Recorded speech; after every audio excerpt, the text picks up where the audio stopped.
the President of Korea addressed the nation. He greeted all the citizens. Before starting his speech, he made a request.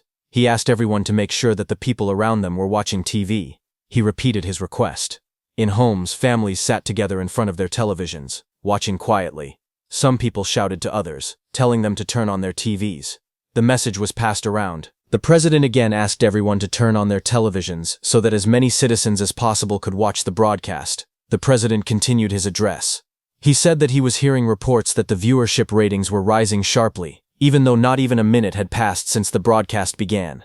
He thanked the citizens sincerely for their understanding, saying that they must have been deeply troubled by the unexplained restrictions. He then announced that martial law had been declared at exactly 5 p.m. on July 16th. He explained that the military had taken control of media outlets and key infrastructure, and that major roads had been closed. And the reason he went this far was because he wanted to face the apocalypse in an orderly way. He added that everyone already knew this by now, that the scenario from a game called Survival Life was happening in reality. He then mentioned the asteroid from that game, called Unjambi. It was heading straight toward Earth. And according to news received at dawn, the US military failed to shoot down Unjambi.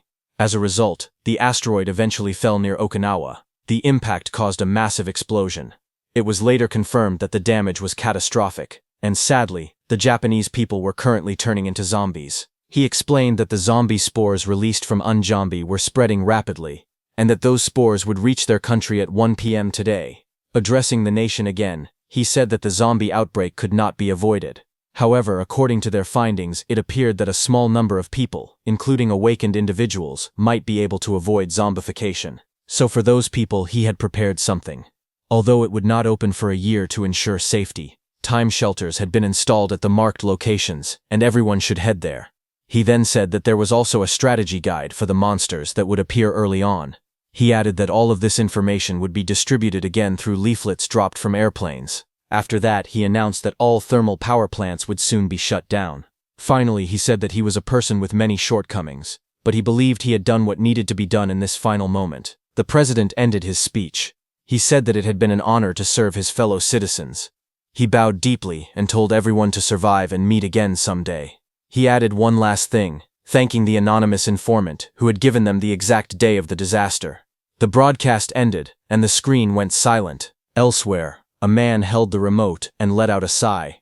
He thought that he truly hoped the apocalypse would not come. But since it was already here, he accepted that he had to survive. As someone who had already experienced the apocalypse once, he prepared himself. He picked up his weapon and moved forward with a calm smile. He was our protagonist, a few months before the apocalypse began. A very difficult game called Survival Life was released. It was a VR apocalypse game, also known as Sura. The game was known for its extreme difficulty. Even hardcore Korean gamers found it overwhelming. Because of that, the game shot to the top of the charts right after its release. But despite its early fame, the game ended up with only 4 players left after a year. The game's popularity fell just as quickly as it had risen. However, the game was so difficult that one by one, his friends also quit, and he was the only remaining player in Sura. He hoped they would join his stream, but he could not bring himself to let go. As time passed, the other veteran players logged in less and less, and in the end, he was left alone. But even then, he kept recording update videos so he could still enjoy the game with them. He streamed day and night, waiting for them to return. Several months passed quickly after that. During that time, the tutorial difficulty was greatly lowered, and the early stages of the game were improved. As time went on, new enemies appeared in the game. Along with the zombies and fantasy monsters, grotesque mutated creatures began to show up. He welcomed the massive update at first. However, his friends slowly lost interest and stopped logging in altogether. In the end, the game named Sura was left with only one concurrent player. And finally, the day came when he became so frustrated that he decided this time he would quit for real. But just then, a system message appeared in front of him. The Survival Life operations team announced that before making their announcement, they wanted to thank all the users who had loved the game. They stated that in 1 week, Survival Life's service would be permanently terminated. They said they felt deep regret, but hoped they might meet again someday. Hearing this, he was stunned and wondered if they had been waiting for him to finally give up. Looking at the ruined city and the monsters around him, he quietly said that before quitting, he wanted to defeat that one monster together with his friends. A heavy feeling of despair washed over him. He stopped the recording and slowly took off his gear. After that, he deleted his streaming account and the MeTube channel where he had streamed Sura for 5,500 hours. However, he could not bring himself to throw away the hard drive filled with memories, so he pushed it into a storage closet. Kimbap Joa, no, Kang Song-ho, closed that chapter of his life. From that moment on, he truly began living his real life. Just like that, 3 months passed, and Kang Song-ho was living a proper life. The reason his ID was called Kimbap Joa was simple. He had been running a snack shop for 3 years. The snack shop was on the first floor of the house he inherited after losing his parents during his 2nd year of high school. The 2nd floor was where he lived. A framed photo of his parents rested quietly inside the house. Outside, the sign read, Soo-hong's Tasty Snacks, and customers gathered in front of the shop. Kang Soo-hong stepped forward with a tray and started to say that the food was ready, but someone loudly called out his name. A young woman walked closer and laughed, saying business seemed really good today. She was Mi-kyung. She was a local hairdresser and a regular customer, though he had never asked for her last name. It was no secret that she was pretty. Mi-kyung leaned in and asked if he had seen something interesting. She lightly tapped him and showed him her phone. Soo-hong looked confused and asked what she meant. Mi-kyung said she had heard from some kids earlier that this topic was trending in online communities. She showed him a post on her phone, explaining that people were saying a status window could really appear if someone shouted it out loud. She added that many comments were arguing about it, with some people saying it worked and others calling it nonsense. Soo-hong looked at the screen and responded calmly, saying he understood. Mi-kyung then said she had already tried it herself, but sadly, nothing showed up for her. Hearing that, Soo-hong laughed lightly. He told Mi-kyung that there was no way something like that would actually appear. With a smile, he asked if she was being a little too gullible. Sometime later, after Song-ho closed his shop and went home, he remembered what Mi-kyung had told him. He didn't want to believe it, but the thought tempted him to give it a try. So he raised his hand and shouted, calling for a status window. But unfortunately, nothing happened at first. He turned away, already convinced it was nonsense. At that moment, a strange blue light flickered in the air. A sharp sound rang out as something appeared in front of him. Song-ho froze in place, his eyes widening. A glowing screen floated before his face. He stared at it in shock and shouted in disbelief, asking if it had really shown up. The glowing status window hovered in front of Soo-hong. It showed his basic information, including his health, strength, agility, dexterity, and perception. There were no points, skills, or effects listed yet. One line caught his attention. A trait called Open Private Portal. As he stared at the screen, he felt a strange sense of familiarity. He thought he had seen something like this before. Suddenly, an image flashed in his mind. His eyes widened as he realized it looked similar to survival life, but the thought did not fully fit. He quickly denied it, remembering that Sura never had a trait system. His gaze returned to the trait section, focusing on the words, Open Private Portal. He clicked on it, and another window appeared, explaining that the portal could only be used by the trait holder, and that the command was Open Portal. Song-ho rubbed his chin. After reading it carefully, he muttered that the command itself felt a bit lame. Soo-hong-ho raised his hand and spoke the command, telling the portal to open. Blue light gathered under his palm and began to spin. The air twisted as streams of light swirled together, forming a bright circle. In the next moment, the light expanded and turned into a large glowing gate. The portal stood tall in front of him, shining with a deep blue color. Soo-hong stared at it in awe, and quietly said it was amazing. As he looked closer, a familiar feeling struck him. He realized the portal looked exactly like the labyrinth gate from Sura. His heart started pounding. He grabbed his head in shock and asked himself if this was really the survival life system. Fear and disbelief filled his face. He quickly denied it, whispering that it could not be real. Song-ho quickly grabbed his phone and told himself that if this were real, there would definitely be an article about Yunjumbi. He searched nervously, his eyes fixed on the screen. Just then, a news article appeared, talking about an asteroid called Yunjumbi being monitored by NASA. It said the chance of it approaching Earth was close to 0. His face went pale. He muttered in shock that there really was one. Panic rushed through him. He shook his head again and again, refusing to accept it. Holding his head with one hand, he tried to calm himself and said the name could just be a coincidence. He told himself it was too early to jump to conclusions. But as he stared at the article on his phone, doubt crept back in. In a low voice, he wondered what if it was real after all. Song-ho stood beside the glowing portal and stared at it quietly. He said that if this was really happening, There might be some kind of proof inside. He slowly looked into the portal. The blue light swirled like flowing water, deep and endless. Su Hong stood in front of the portal and stared at the blue light flowing inside it. He thought that if this was really happening, there might be some proof inside. Slowly, he reached his hand toward the portal. Just before touching it, he suddenly stopped. He hesitated, his fingers trembling slightly. A thought crossed his mind. Going in without any plan might be too dangerous. Su Hong Ho pulled his hand back and looked serious, realizing he needed to think carefully before stepping inside, so he decided to test it first. He picked up a ladle and slowly pushed it inside, trying to feel what was on the other side. After a moment, he pulled it back. There was dirt on the ladle. Seeing that, Song Ho relaxed a little. He said that if it was just dirt, then the other side was not a labyrinth, at least. He thought carefully, and said this portal might simply be something like a warp. He wondered if it was teleporting him to somewhere else on Earth. He packed a small bag and looked at the portal again. He said that since he had done a very basic safety check and some preparation, it was time to decide. Standing in front of the glowing blue gate, he wondered if he should go inside. After a moment, he stepped through. In the next instant, his eyes widened. He gasped softly in shock. When he looked around, he found himself in a completely different place. Green trees surrounded him, sunlight filtered through the leaves, and the air felt fresh. The portal stood behind him, glowing quietly. He stared at the scene in disbelief, and wondered if this was really happening. After checking his phone, he noticed there was no signal at all. Because of that, he assumed this place was at least a remote area that people rarely reached. For now, there was no way to confirm where he actually was. He decided that the most important thing was to find proof, so he planned to explore the area and leave markers behind. He took out a pen-like tool and made marks on a tree as a sign. Then he continued walking down the forest path, moving deeper into the area. He wiped sweat from his face and complained that this was exhausting. He wondered why the forest was so big and endless. Feeling tired and irritated, he wished that something would finally appear.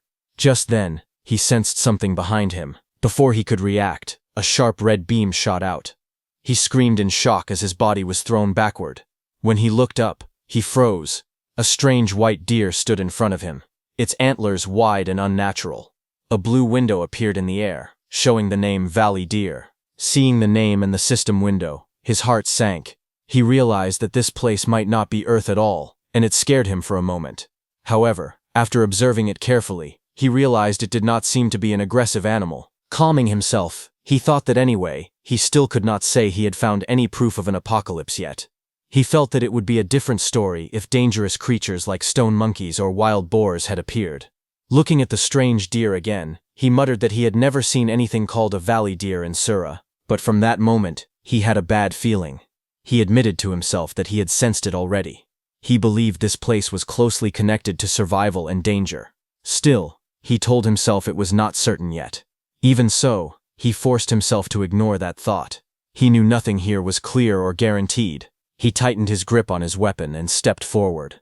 Deep down, he realized the reason he kept denying it was simple.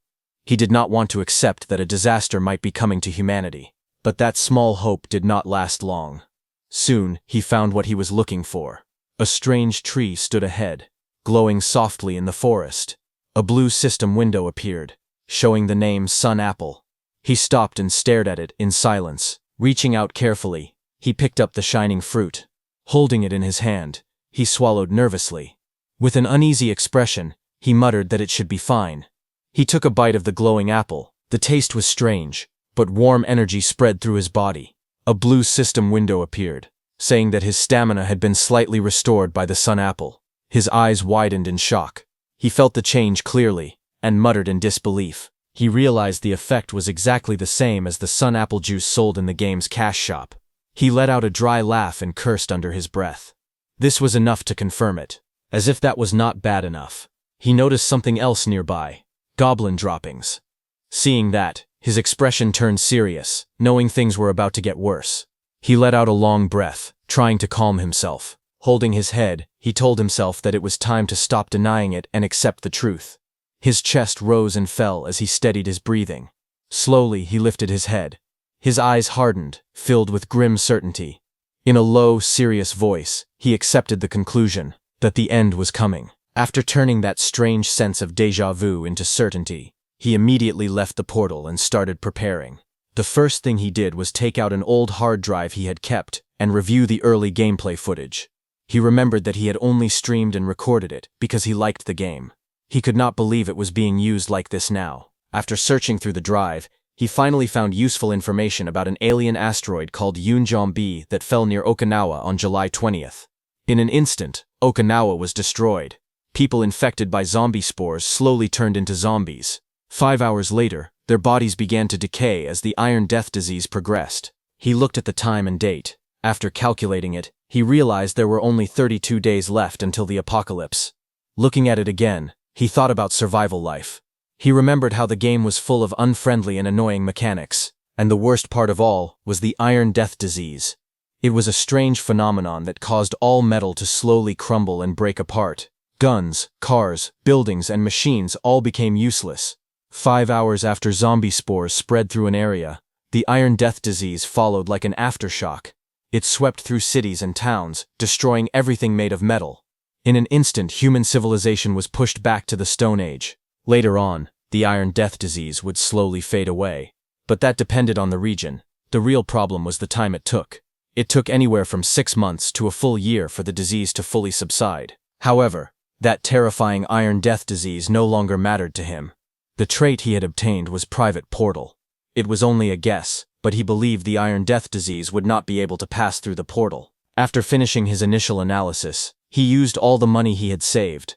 He bought every kind of survival supply he could find: weapons, food, tools, medicine, and equipment needed to live on his own. After that, he checked the awakened community, while thinking about what to do next. Many people were chatting casually. Some mocked the warnings and asked for proof. Others told everyone to stop talking nonsense. Someone even bragged about using their trait to steal money. Looking at their messages, he frowned. He muttered that they were far too carefree. As soon as morning came, he went out and bought more supplies. On the way back home, he also bought a 60-pound hunting bow through a private sale. As he walked away with the case in hand, a thought suddenly crossed his mind. He wondered if he was overreacting all by himself. Looking up at the sky, he told himself that if nothing happened, then it was fine. At worst, he would just struggle for 2 or 3 years. After finishing his morning errands, he returned home. Then he put up a temporarily closed sign on his shop, so he would not waste any time. He let out a tired sigh, his head feeling heavy. He muttered to himself, confused about why so many things were suddenly happening overnight. Just then, someone called out to him. A young woman stood in front of him and asked if he was closing down the shop. He scratched his head and smiled awkwardly. He explained that he was not closing it, but that the shop was old and needed some remodeling. Hearing that, she smiled brightly and said that he must have made a lot of money. He quickly waved it off and said it was not that much, repeating that the shop was just old. After that, he tried to end the conversation. He said he had something to take care of, and asked to be excused. The woman suddenly spoke again, calling out to him as if she wanted to ask something, but then she stopped herself. She smiled and said it was nothing, telling him she would see him later. She turned around and walked away. He stood there watching her leave, feeling puzzled. He quietly wondered what she had been trying to say. He asked calmly why they wanted to know. He realized it was a situation where he could have easily asked questions, but he chose to stay silent.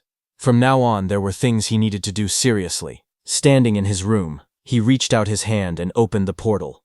He knew his gameplay style very well. He was a planner, someone who created detailed strategies to overcome challenges. Because of that, compared to veteran players, he lacked physical skill. But even so, he understood one thing clearly. With proper planning, he could still survive what was coming. In Sura, stats were not gained by leveling up. They were earned through the results of hunting and exploration. Standing in front of the target, he let out a slow breath. He wondered if this would work. He pulled the bowstring. Suddenly, he froze. Something felt different. He smiled slightly and said that drawing the bow was easier than he thought. Sweat ran down his face as he pulled the string again, thinking that if he could just aim properly, this might really be possible. He raised the bow high, pulled the string to its limit, and steadied his aim. Then he released. The arrow flew out in a wide arc. A loud impact echoed as it struck the target. He stared at his hand in disbelief, and muttered that it felt unreal. He joked to himself, wondering if he had been Legolas in a past life. Looking at his fingers, he quietly admired the talent he was seeing. After calming down, he thought seriously about his limits. He realized he could only draw the bow properly about 5 times at most, but it was still not bad. He decided that starting today, he would focus hard on strength training. After finishing these basic preparations, he moved on to the next step. Standing in the forest with the bow in hand, he thought carefully. From now on, there were 2 things he needed to take care of. The first was to figure out whether he could hunt monsters in his current condition. The second thing he needed to do was build a hideout in this place where he could store his supplies. He reminded himself that until the weapons and supplies he ordered arrived, he would not do anything reckless. He would not try something stupid, like taking over a nest. As he moved through the forest, his eyes landed on glowing fruits hanging from the branches. He reached out and grabbed them, unable to hide his excitement. He laughed and said his luck was insane. After that, he continued preparing for every possible situation and for the future ahead. That was the reason he was able to remain a veteran in Sura. He carefully looked around the area, certain that he had seen it nearby. After searching for a moment, his eyes widened. He had found it. On the ground in front of him were goblin droppings. He focused on them, because there was a simple reason for it. Goblins were monsters that usually lived in groups. Because of that, seeing only a single pile of droppings lying around was strange and abnormal. He looked closely at the droppings and noticed that they were made up of only seeds. That meant the goblin had not been eating properly. Just as he had predicted, there was a high chance this goblin had been kicked out of its group. He decided that he had to find this goblin, no matter what it took. Opportunities like this were rare. It was not often that he got a chance to test himself in a real fight. The sky slowly grew darker as evening came. He noticed the light fading and felt uneasy. Still, hearing wolves howl in the distance told him something important. It meant he was getting closer to the valley. He moved carefully through the forest, staying alert. Suddenly, he froze. Not far ahead, something small and green was crouching near the water. He recognized it immediately. It was a goblin. As he watched closely, he realized it looked exactly like the goblins he had seen before in Sura. He recalled the basic information about goblins. They were low-tier monsters that usually used spears or poison darts. They liked to paralyze their enemies with poison and slowly torment them. That was exactly why he had chosen a bow as his first weapon. Hiding behind the trees, he carefully drew his bow and took a deep breath, forcing himself to stay calm. Looking closer, he realized this goblin was different. It was old, and it seemed to have been exiled from its group. More importantly, it was not carrying a poison dart or a spear. He steadied his breathing and reminded himself not to get nervous. As long as he stayed calm, he believed he could hunt it. He released the arrow. The arrow shot straight down and pierced through the goblin's arm. The goblin screamed in pain and thrashed violently. He frowned slightly. He had aimed for the head, but at least the attack had hit. Seeing the opening, he decided not to hesitate. He planned to press the advantage and go for another shot. However, when he moved forward to take another shot, something went wrong. The goblin suddenly threw a stone. It flew straight at him and smashed into his hand. He gritted his teeth and cursed under his breath as pain shot through his arm. The goblin did not retreat. Even with its arm injured, it rushed at him fiercely. Seeing its movements, he realized this goblin was experienced. It was not panicking like a normal weak monster. He quickly dropped the bow and pulled out his blade. The goblin roared and swung its weapon at him. Their attacks collided head-on. The blade and the crude weapon clashed with a loud impact. Both sides pushed forward, neither willing to back down. Sung Ho lunged forward without hesitation, gripping the blade tightly. His eyes were sharp and focused as he swung at the goblin. The goblin twisted its body and barely avoided a fatal hit, but it was still forced back. Sung Ho shouted as he pushed forward, striking again with all his strength. The goblin screeched in pain and rage, refusing to fall. Blood splashed as their attacks collided again and again. Gritting his teeth, Sung Ho cursed the goblin for its stubborn resistance. In the struggle, his knife slipped from his hand and flew away. The goblin seized the chance and slammed into him, forcing him to the ground. They crashed down together, locked in a brutal struggle. The goblin screamed loudly, raising its head to bite. At the last moment, he grabbed his weapon again and drove it straight down. The blade pierced deep into the goblin's body. The goblin let out a final shrill scream as its strength faded. Su Hong collapsed to the ground, breathing heavily. A blue message appeared, telling him that he had gained 2 points. He stared at it for a moment, then laughed weakly. He said he had really done it. After calming down, his eyes fell on a small pouch lying nearby. He picked it up and checked the contents. Inside were guaca powder and vegetable oil. He remembered that in Sora, combining these two could make a simple ointment. He decided to try it later. There was no time to relax. He knew he had to hurry and dig. If the goblins' group found the body, it would be dangerous. He hurried away, knowing he could not leave the body behind. If he did, it would clearly turn into a bone creeper. As he moved through the forest, his eyes caught something unusual. He stopped and looked toward the stream. 2 red trout were swimming calmly in the clear water. He frowned slightly, surprised to see them there. A thought crossed his mind. If this was a valley where red trout lived, then this place might be more special than he first thought. Suddenly, he felt a chill run down his spine. He slowly turned his head, his face stiff with fear. A bad feeling filled his chest, and his breath grew shallow. Behind him stood a massive monster. Its red eyes glowed in the darkness as it stared straight at him. It was an owlbear. Kneeling on the ground, Su Hong swallowed hard and realized the truth. He realized he was completely screwed. His life started flashing before his eyes. He started remembering the days when he used to play the game and live stream. He often used to cover monsters' habits, fighting styles, and behavior. And one of them was owlbears. He remembered explaining that the most dangerous creatures in the forest were werewolves and owlbears. He had pointed out that when an owlbear had already claimed a territory, it meant something important. It meant the monster ecosystem in that area was balanced. Looking back, he felt that those days were truly good times. The chat, which always reacted with excitement, made him laugh.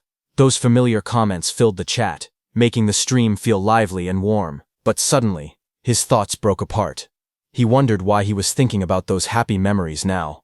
His face turned pale, and sweat rolled down his cheek. A strange fear filled his chest. He realized what was happening. It felt like his life was flashing before his eyes.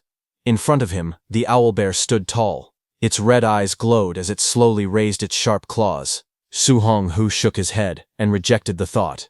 At least for him, this was not his life flashing before his eyes. It felt more like a flashback of his old friends telling him to calm down and get a grip. His body trembled, but he forced himself to think clearly. He recalled what he knew. Owlbears had a habit of tearing apart anything they saw when they were hungry. But the fact that the owlbear was just standing there meant one thing. It was not hungry. In other words, there was only one thing that was bothering the owlbear. That meant he had entered the owlbear's territory, the place where the red trout lived. Understanding this, his mind became clear. If that was the case, then there was only one way to escape this situation. He knew that in his mind, he was still Kimbap Joa, but his body was Kang Song Ho. Even so, if he wanted to live, he had to do this. He clenched his teeth and shouted, pushing himself forward. The owlbear had the head of an owl, so its night vision was strong. However, it was weak to sunlight. The monster lunged at him, swinging its claws down, but he did not panic. He had memorized its attack patterns long ago. Now, all he had to do was execute them. The owlbear's claw swung down at him. He watched it closely, and knew there was only one timing. The attack passed just past his face, missing him by a hair. That moment was all he needed. He moved instantly and rushed forward. He raised the flashlight in his hand and aimed it straight ahead. He turned it on and shone the light directly into the owlbear's eyes. A sharp beam of light burst out. The owlbear screamed in pain and roared loudly. Its eyes were blinded by the sudden light. After that, the scene shifted to the next day in his room. A sharp ringing sound filled the room. The alarm kept ringing again and again. He slowly opened his eyes and groaned. His whole body ached badly. The ringing continued, making his head throb. He reached out and slapped the alarm clock, finally turning it off. He stared at the time and felt confused. He wondered if he had passed out the moment he escaped. It felt like hours had gone by, and he thought that made sense. Lying there, he let out a tired sigh. As if fighting a goblin was not enough, he had even run into an owlbear. The memory made him shudder. He muttered that he really never wanted to see one again. Just then, his stomach suddenly growled. He realized that he had not eaten anything since yesterday afternoon. Trying to get up, he lost his balance and fell forward, hitting the floor hard. He groaned in pain and lay there for a moment. His legs felt weak, with no strength left in them. Turning his head, he noticed his backpack nearby.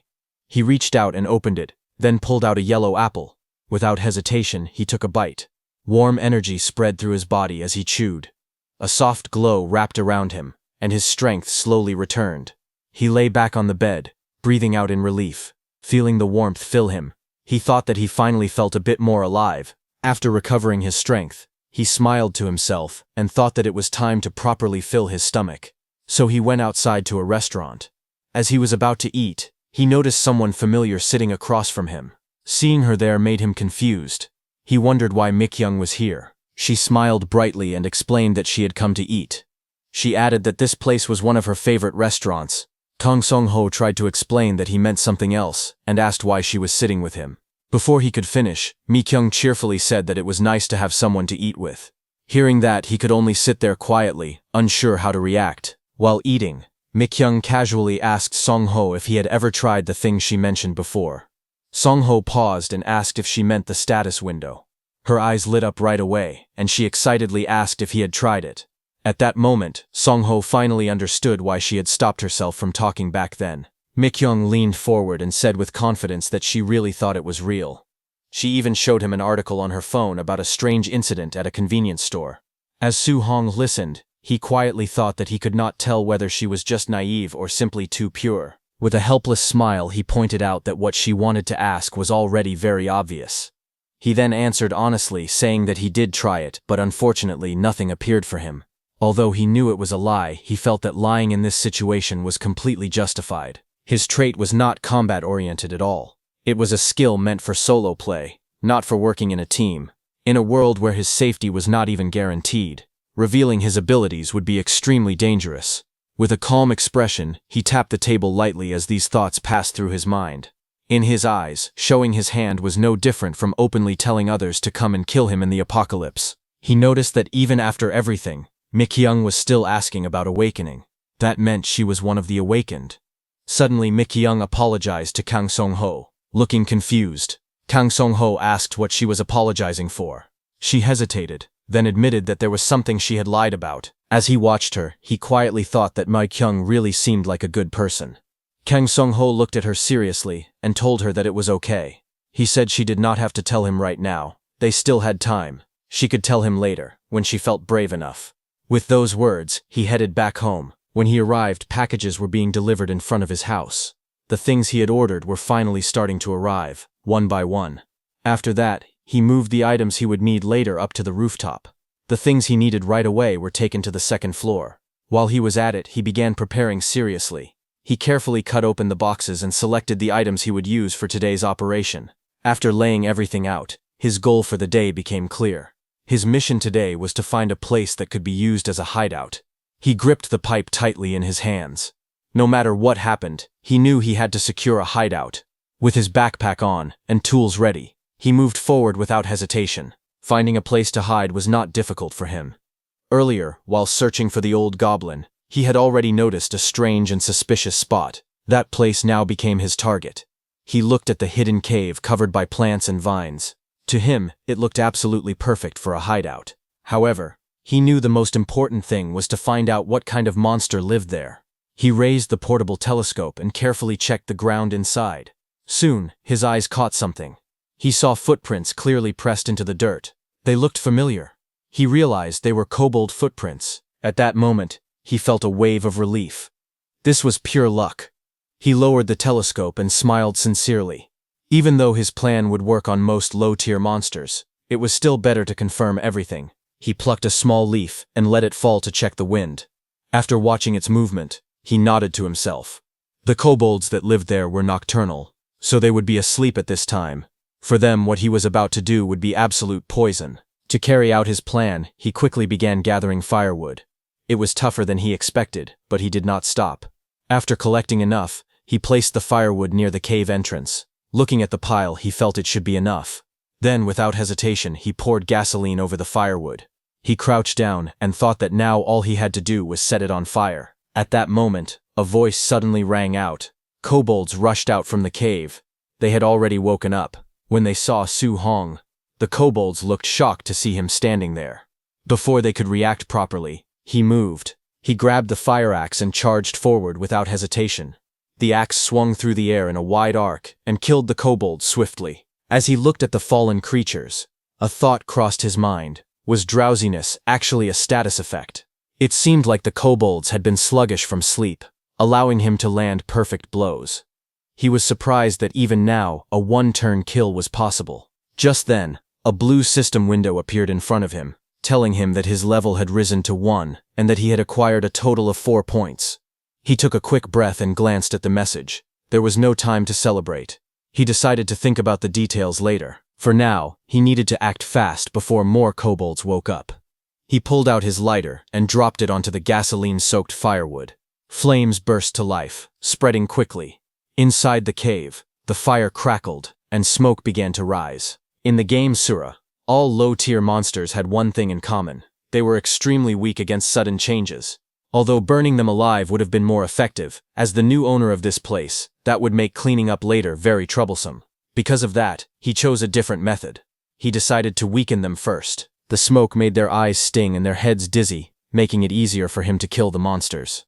Inside the cave, the kobolds shouted loudly and screamed. They stumbled around, coughing and roaring in confusion. This was exactly what Kang Song-ho wanted. By throwing them into chaos, he could control the fight. Soon, kobolds rushed outside one after another, coughing and stumbling.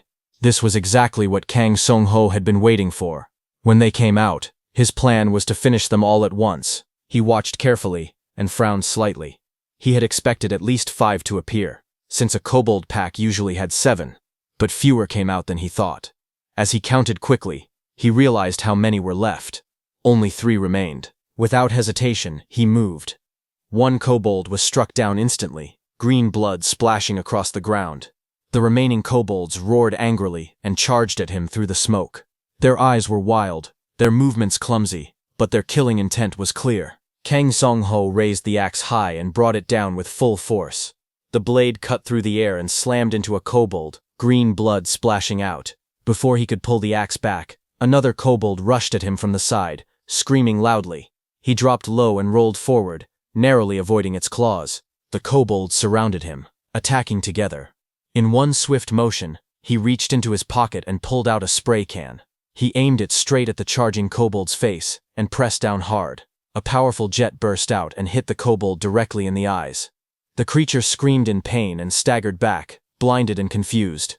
Kang Song-ho used that opening to regain his footing. Before it could finish shouting, the axe came down. The blade split through its body, and green blood sprayed into the air. Kang Song-ho tightened his grip on the pipe and looked ahead. Only one kobold was left. He spoke calmly, saying that now it was the last one standing. The remaining kobold trembled. Its body shook as it stepped back, fear clear in its eyes. He watched it closely and coldly thought that the leader was trembling in fear. He raised his weapon and ended it with a single strike. As the final blow landed, he looked at the cave and decided that the hideout now belonged to him. He sat down on the ground and let out a long breath. The fight was finally over, but his body felt extremely heavy. Dealing with them was not that hard, but because he had no stamina, it was truly exhausting. As he rested, he realized that it was just like the game.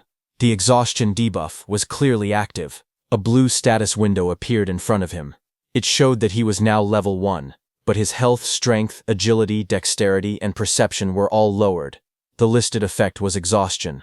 Looking at it, he thought about how strange it was. Even after leveling up, he did not gain any status points. Still, he knew that leveling up unlocked convenience systems. Because of that, today's reward was still important. As he looked at the newly unlocked menus floating before him, he quietly accepted the result. More than anything else, he now had a secure place, a space that only he could use.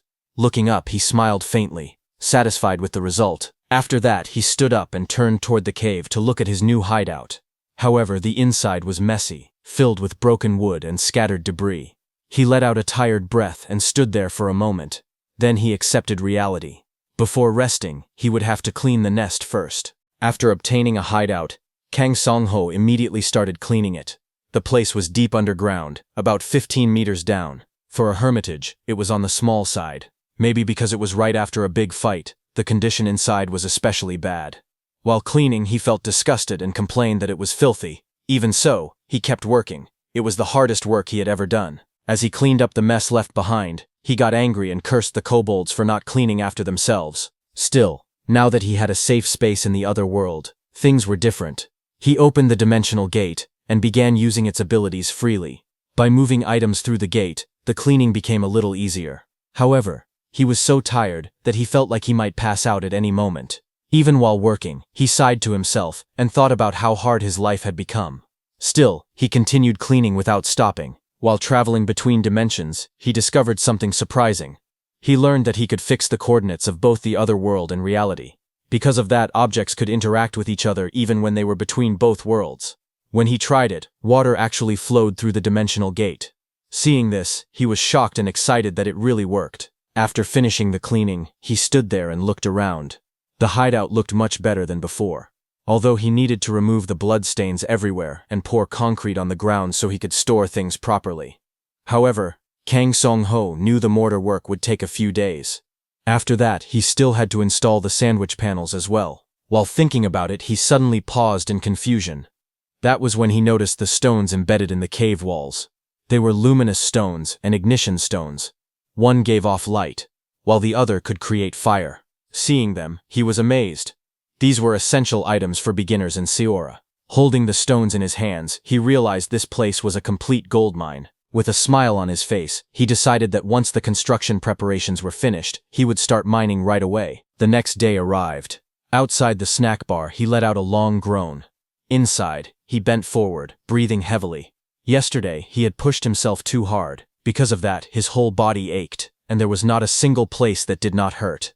When he raised his arm, he froze. He noticed many small cuts on his skin, and wondered when he had gotten all of them. Still, it was not serious enough to need a sun apple right away. He decided to test something else first. He thought about making an ointment to see if it would work. Holding the ingredients in his hands, he realized the method for making the ointment was actually very simple. He mixed guaca powder and vegetable oil together in a 5:5 ratio. He poured them into a bowl and kept stirring until the mixture slowly hardened. As he worked, a small smile appeared on his face.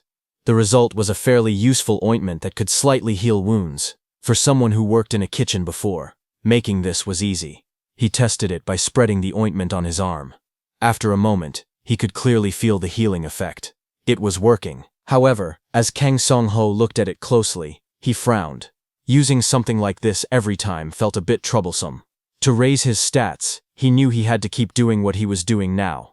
Still, as memories of dangerous fights flashed through his mind, he quietly worried that if things continued like this, he might die before the disaster even arrived. He sat quietly and thought things through. A sling was smaller than a bow and depended heavily on the terrain. Even a gun could only take down 1 or 2 enemies at the very beginning. None of those options felt reliable enough. Something suddenly came to mind. He remembered that what he knew about Seora so far was not even the main story. It was only a background story. But would that background story really happen in reality? He stepped into the room and looked around. After thinking for a moment, he decided that the information was not completely useless. If the same preliminary events from the background story really did occur, it would benefit him in many ways, so it was worth checking out. After making a plan, Kang Song-ho went up to the rooftop as scheduled to prepare for the construction work. Fortunately, the bags of mortar he had ordered the night before were already piled up properly. Because of that, the work went smoothly. After that, he went down to the first floor to pick up the items he had ordered. He was just about to move the pile of packages when someone suddenly called out to him. Mi-kyung greeted him cheerfully in the afternoon. Hearing her voice, Kang Song-ho paused and turned his head, wondering if she had come closer or if her address had changed. Mi-kyung looked at Kang Song-ho and said that she had been seeing him a lot lately. Kang Song-ho was holding a box and looked at her in confusion. He let out a small sound, not understanding at first. Mi-kyung explained that she had been coming to eat tteokbokki every day, which was why she kept running into him. Hearing that, Kang Song-ho laughed awkwardly and apologized. He said he had been very busy lately because of the store remodeling. Mi-kyung looked at him carefully and commented that he really did look busy. Kang Song-ho paused for a moment, unsure what she meant. When he asked, she smiled and reminded him that he used to come in for a haircut once every 3 months. Realizing she was right, Kang Song-ho nodded and said that was true. Mi-kyung brightened up and suggested that since they were talking about it, he could get a haircut now. Kang Song-ho thought about it and decided it was not a bad idea. He needed a haircut for the upcoming exploration anyway. With a relaxed smile, he agreed and said they should do that. After that, both of them went to Mi-kyung's hair salon. Standing behind him, Mi-kyung asked Kang Song-ho how he wanted his hair cut. Sitting in the chair with long hair covering his shoulders, he answered calmly that he wanted everything chopped off. She was startled and asked why. He explained that he wanted to shave it all off to mark a new beginning. Hearing that, Mi-kyung understood and smiled. She said that if that was the case, she would cut it as nicely as she could. She picked up the spray bottle and scissors and began working. While cutting his hair, she suddenly mentioned that his shoulders seemed to have gotten broader. Kang Sung-ho sounded a little surprised and said that he had started working out recently, so it must be showing. She nodded, and then added that she had heard something interesting. She said it seemed the status window was related to something called survival life. Hearing that, Kang Sung-ho quietly responded, clearly paying close attention to what she had just said. She continued cutting and said that awakeners were said to be people who had played that game at least once. Hearing that, Kang Sung-ho looked shocked and asked if it was really true. He then asked her where she had gotten that information. Mi-kyung hesitated for a moment, looking a little flustered, and started to explain. At that moment, someone suddenly appeared. A blond man walked in and asked why she was surprised to see him at that hour. He said he came because he had some information to share. Seeing this blonde-haired man, Kang Sung-ho remembered that this was the man he had once fought with over loud singing. The man continued speaking and explained that someone seemed to be trying to monopolize information. Because of that, the person had deleted all his videos and run away. Hearing this, Mi-kyung reacted in shock and asked if that was really true. The blonde-haired man told Mi-kyung that their group was currently trying to find out where that person lived. Mi-kyung looked uneasy and asked if that was not illegal. The blonde man spoke honestly and called her name. He asked if they were really in a position to be picky right now. He said that catching the person who was hiding information and then sharing it was for the public good. She still hesitated and said it did not feel right. From the chair, Kang Sung-ho felt a bad feeling rise in his chest. He realized they were talking about him and that they were looking for him. The blonde man told Mi-kyung that she needed to be bold. He then asked if she had finished thinking about joining their team. Mi-kyung hesitated and told him that she had not decided yet. Meanwhile, sitting quietly, Kang Sung-ho thought that the whole situation felt ridiculous. In his mind, he recalled deleting the video only because he felt disappointed at the time. He never even thought about monopolizing information. He did not even have time to think about something like that. The blonde man clicked his tongue in annoyance and said she was frustrating. He wrapped an arm around her shoulders and confidently said everything was progressing exactly like Seora. Watching this, Kang Sung-ho felt disgusted by the way the man acted as if he knew everything. The blonde man sneered and said that if that guy had just posted the information in the first place, none of this would be happening. He warned Mi-kyung that he could not wait much longer. Hearing this, Kang Sung-ho wondered what would happen if the community really turned against him and cursed him. If that happened, he did not know what to do. A question echoed in his thoughts. He wondered if he should be the one to share the information instead. The blonde man urged her to make a decision quickly.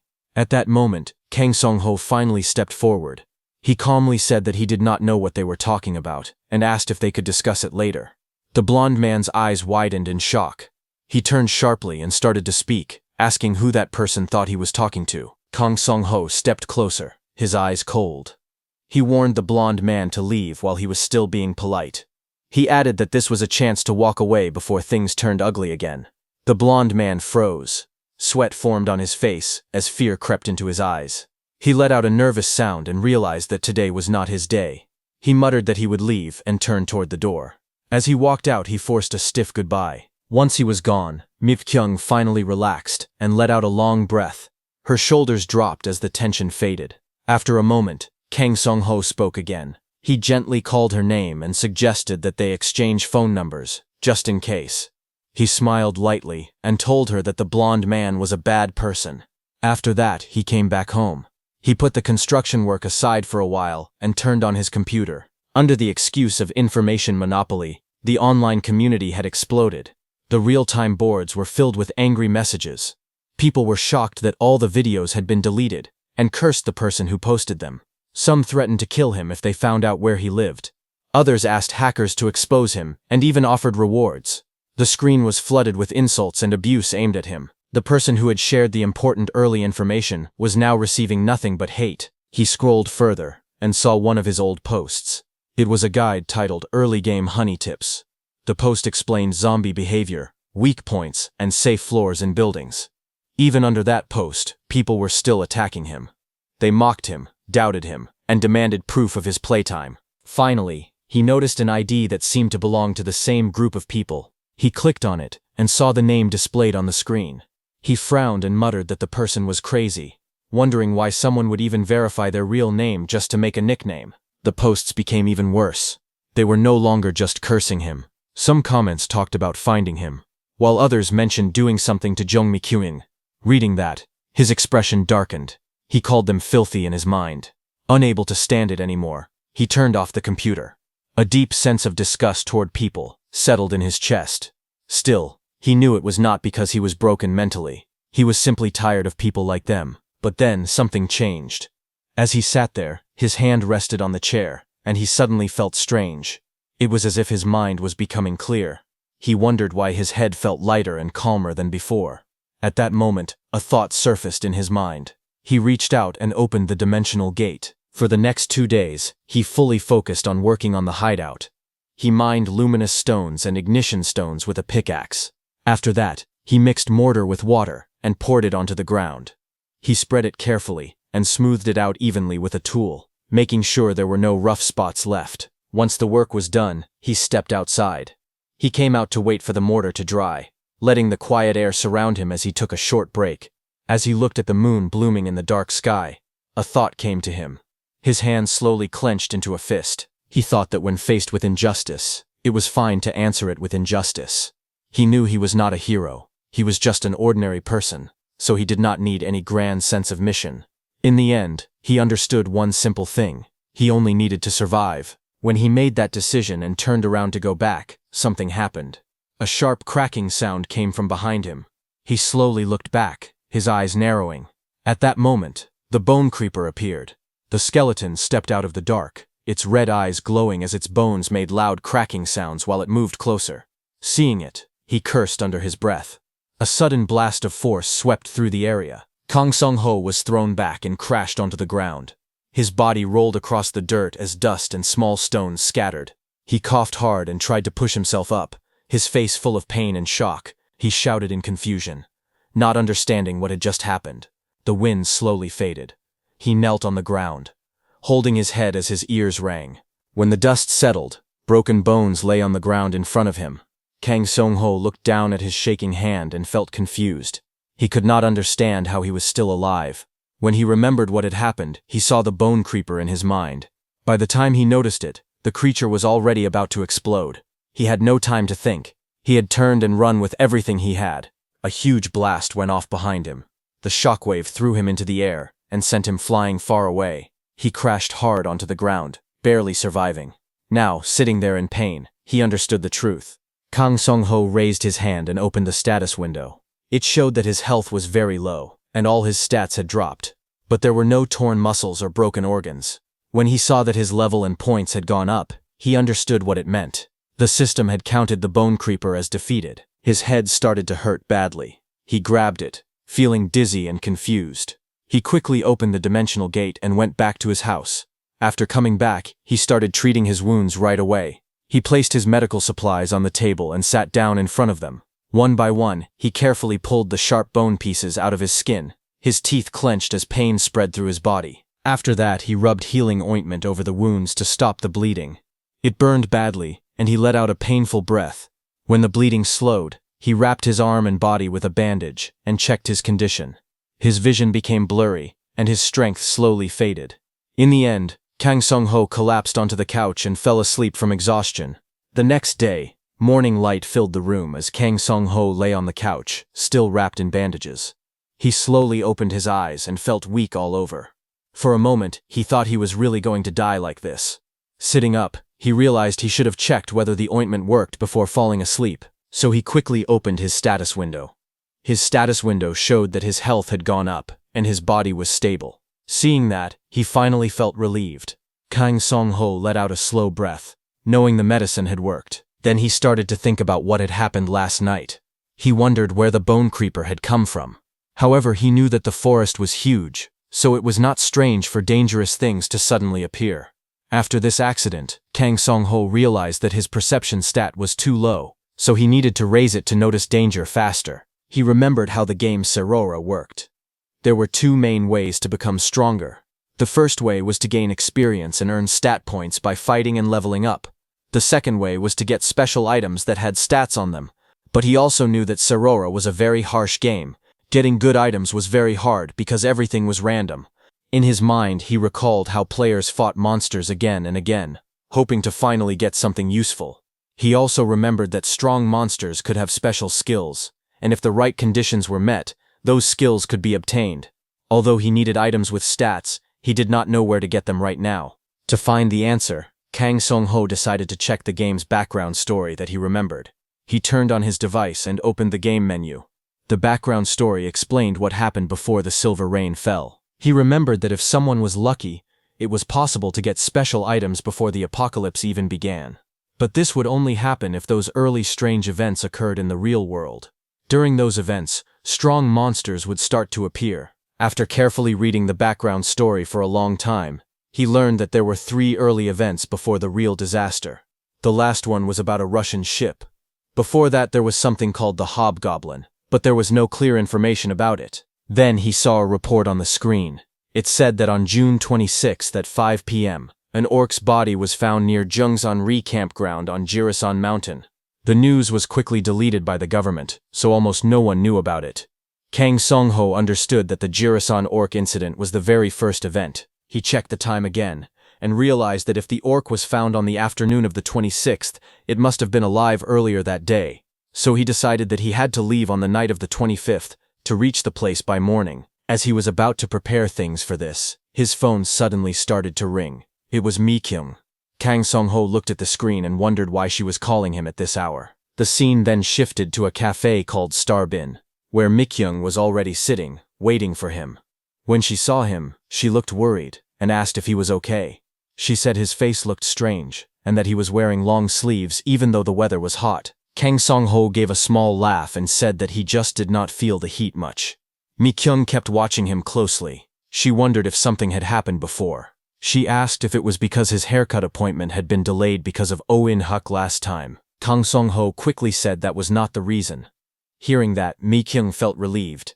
She said she was honestly a little scared because of how he had looked earlier. Kang Song-ho laughed softly and said that even though he joked, it was true that he really did not like that man.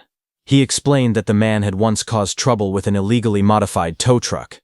He had even picked a fight with a weak old man, showing how bad his character was. Mi-kyung was shocked and said she had no idea he was that kind of person.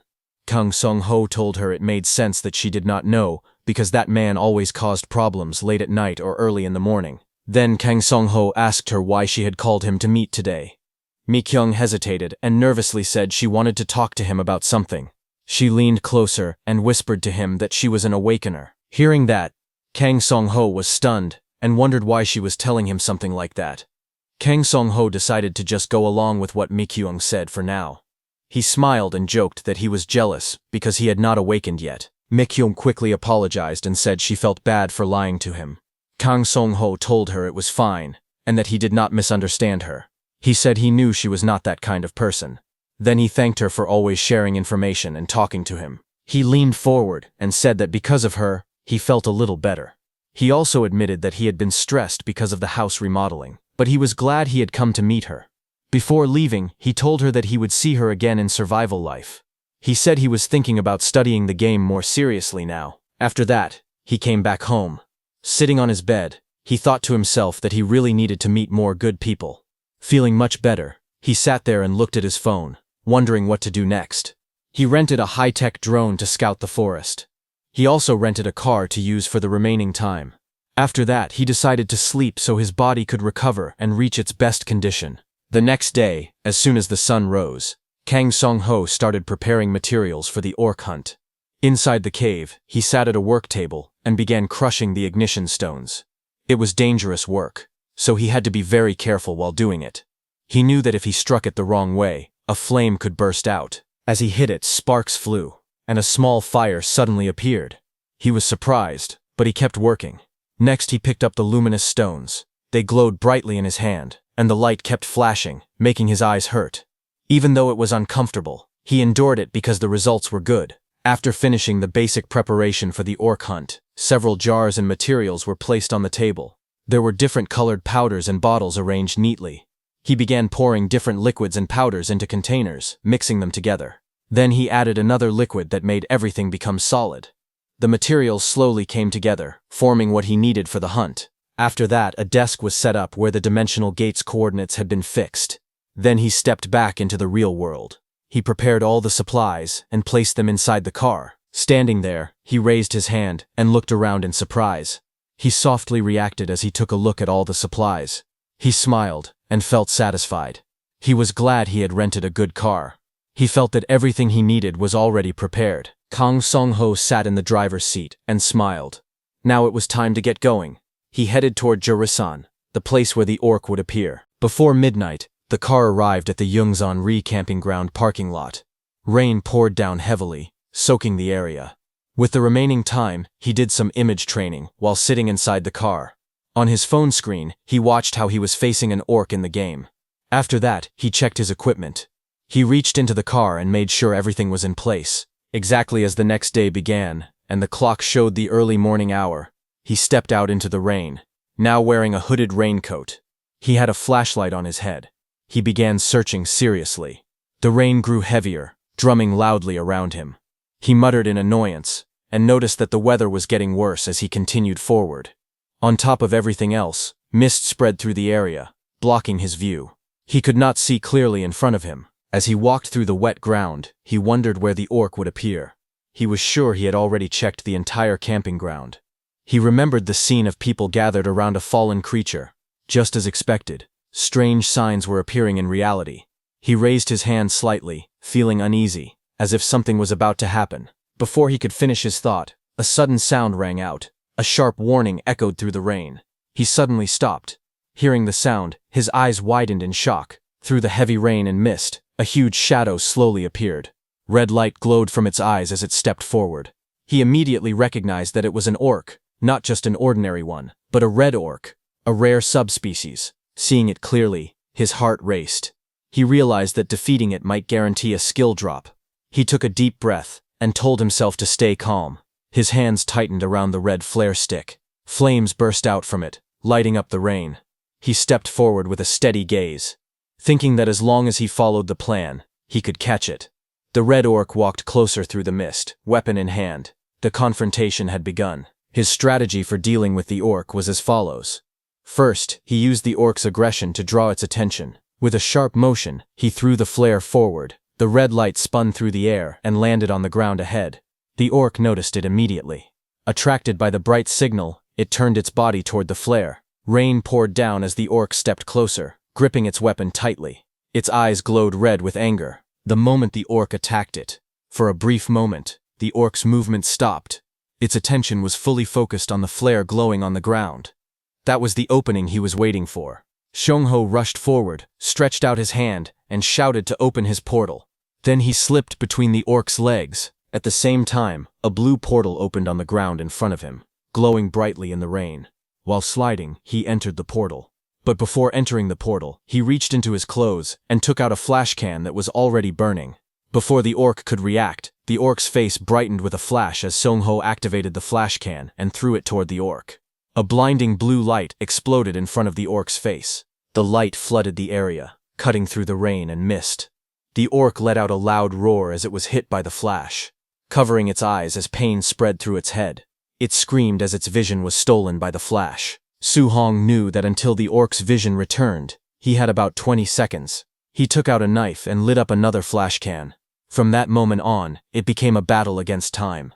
Sparks flew as the flame burned steadily. He moved forward without hesitation. His target was clear. First, he had to rupture the orc's muscles. The orc staggered, its body tense and unstable. The status effect on its muscles weakened it, slowing its movements. In the next instant, he struck.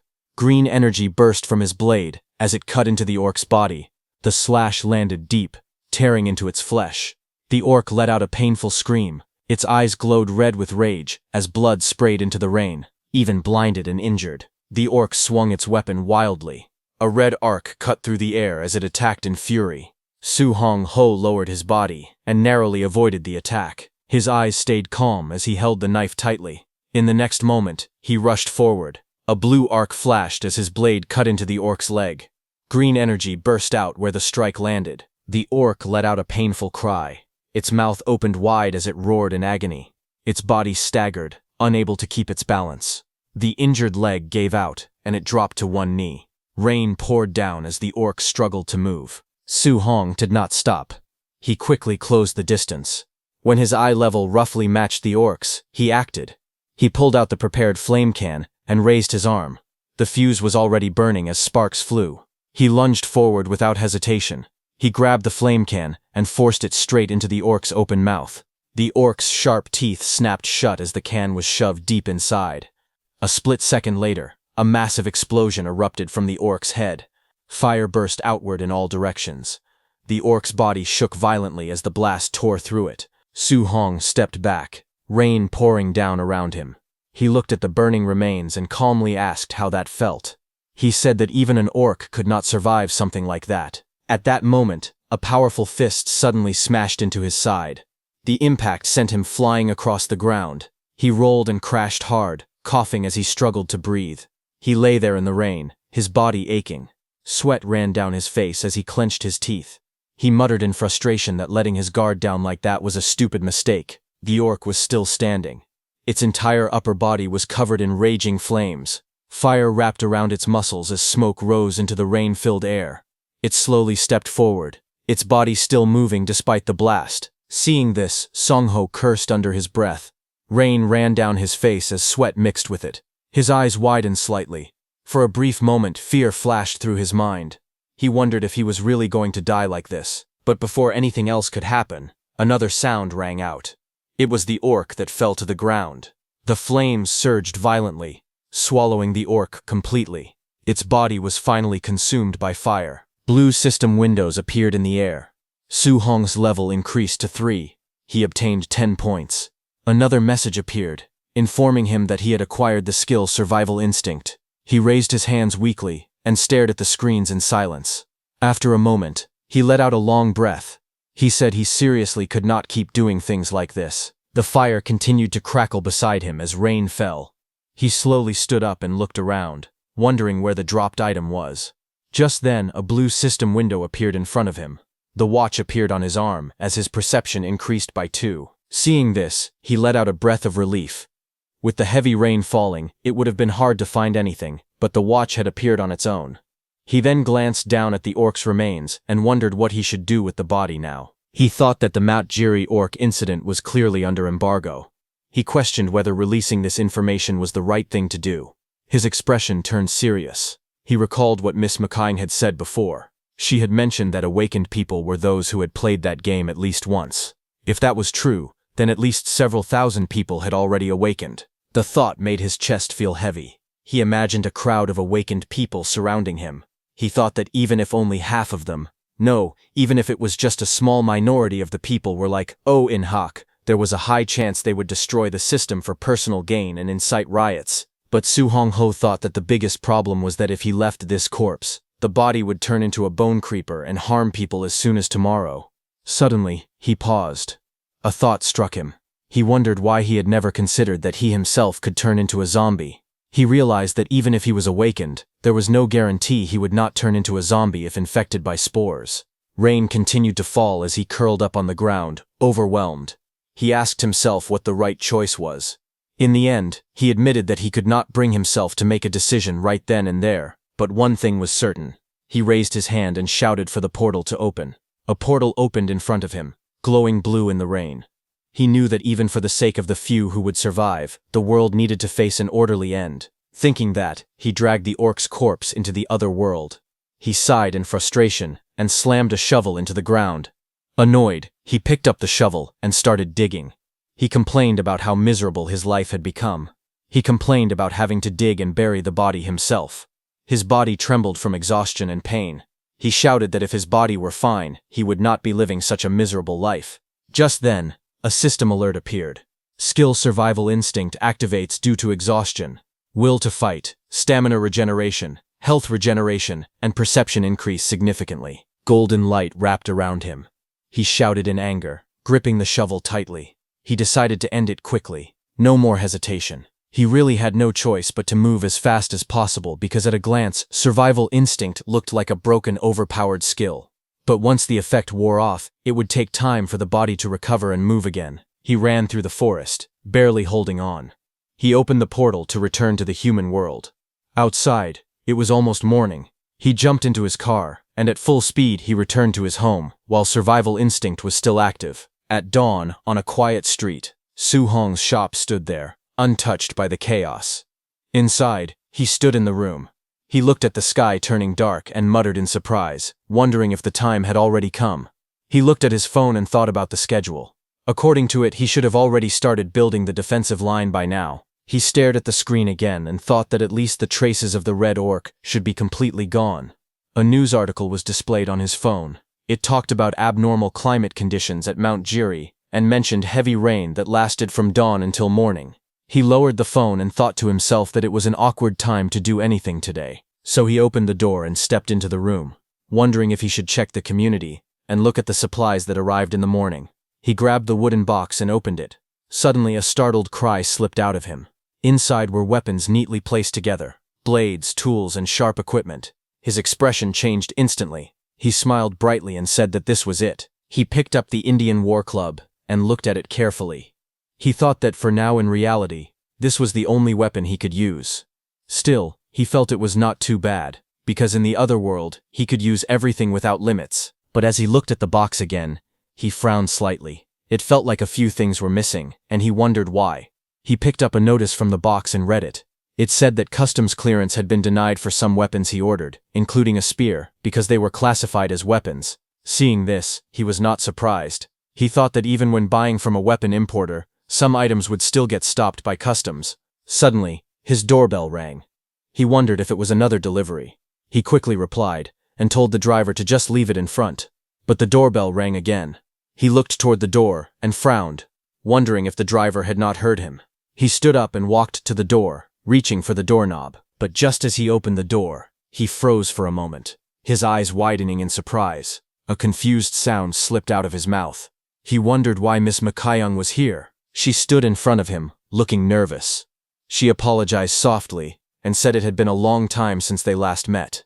She explained that she really wanted to talk to him today. She hesitated for a moment, gripping the bag in her hands. Then she spoke again, asking if he would be okay with it. She lifted the bag slightly and looked up at him, blushing. She asked if he wanted to eat rabaki together. Miss Mi-kyung stood inside Song-ho's house, smiling gently as she placed a hot meal in front of him. Song-ho stared at her in surprise. He wondered if Miss Mi-kyung was really inside his house right now. It sounded ridiculous, yet he couldn't help thinking about it. Miss Mi-kyung told him to hurry and eat. Song-ho obediently replied that he was eating, but then asked what she wanted to talk about. Miss Mi-kyung hesitated before explaining that he had said to look into So-la last time, so she wanted to share some information. Hearing that, Song-ho felt like crying. He knew it. His romance's end was just around the corner. Even though he felt uneasy, he decided that since it was Miss Mi-kyung, it was only right to tell her what he knew. Looking at Miss Mi-kyung's face, he believed that good people were necessary in the apocalypse. After finishing his meal, Miss Mi-kyung said she would quickly throw out the trash and come back. Su Hong-ho nodded and said he would get ready while waiting. While she was away, Su Hong-ho brought out his laptop. He believed that gathering information from the community was the best way to help, while hiding the fact that he was awakened. He began by explaining the metal death plague. He shared that traveling in groups of 6 or more increased the chances of being detected by zombies and monsters. He also explained that perception was the most important stat for survival. Miss Mi-kyung listened carefully and wrote everything down in her notebook. She noted that sturdy buildings were safe up to the 8th floor and that perception ability was essential. Song-ho agreed, saying that since the goal of the game was survival, perception must be the most important stat. Song-ho continued searching for more information online, but suddenly Miss Mi-kyung mentioned that Kimbap Lover was being criticized a lot lately. She wondered why he wasn't sharing information. Song-ho replied that, as someone who hadn't played the game, he didn't really know. He then asked if she had any guesses. Miss Mi-kyung thought for a moment and said everyone had their own reasons and circumstances. Then, with a calm smile, the woman casually revealed that she had rejected Oh In-hak's offer to join his party. When Sung-ho asked why, she explained that she had met his party members and didn't like what she saw. She gave him her phone, where she had recorded them. On the recording, Oh In-hak's group talked among themselves, suggesting kidnapping Miss Mi-kyung if she kept playing hard to get. Another voice told them to wait, saying she would come soon anyway. Someone cursed, calling their leader a trash bastard.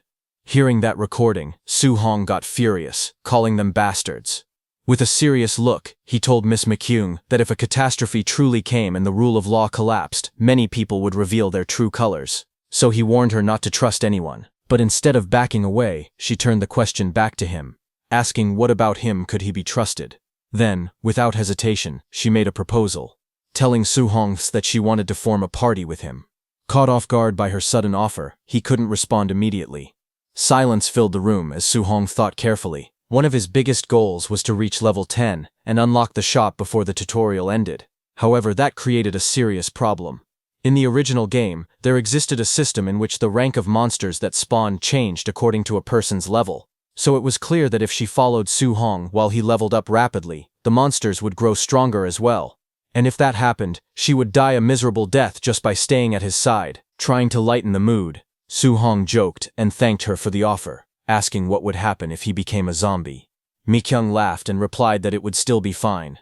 Just as she said that, she used her awakened power. She immediately teleported from where she was standing and appeared behind Su-hong. She turned and told him that her trait was blink, so she just had to dodge before he bit her. Su-hong, who was shocked seeing that.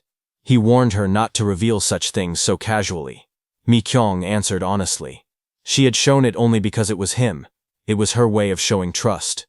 Then she smiled warmly and said that if both of them survived and didn't become zombies, she hoped they could work together. Even if they couldn't form a party, she still wished for cooperation between them. Then, after she left, Su-hong returned to his sub-dimension. Su-hong focused on building his defenses. The method to build the fence was not difficult. He stood in the forest and calmly checked the materials he had prepared. After planning everything carefully, he began working step by step. He set up support posts and hammered them into the ground. He wrapped barbed wire tightly around them and secured everything firmly. Then he installed infrared sensors across the area. After completing the defensive line, he admired the result and wondered if all that work should at least give him 1 point in dexterity. With the barrier finished and the mortar work done, he looked around the area and prepared for the next step, ready to move the remaining supplies. Soon after, he entered his cave-like shelter filled with stacked boxes and supplies. He looked around and nodded to himself, satisfied that he had moved everything he needed for now. Next, he thought about dividing the area, using sandwich panels to complete the internal layout. Just as he was planning further, a sudden chill ran through his body. He sneezed loudly. Shivering slightly, he realized the other world felt cold, almost like late autumn weather. If he had to sleep here soon, he would definitely need to prepare proper countermeasures. Looking at a portable heater, he began thinking of ways to keep the place warm. At the same time, he decided he should make a proper door for the entrance instead of relying on a simple blackout curtain.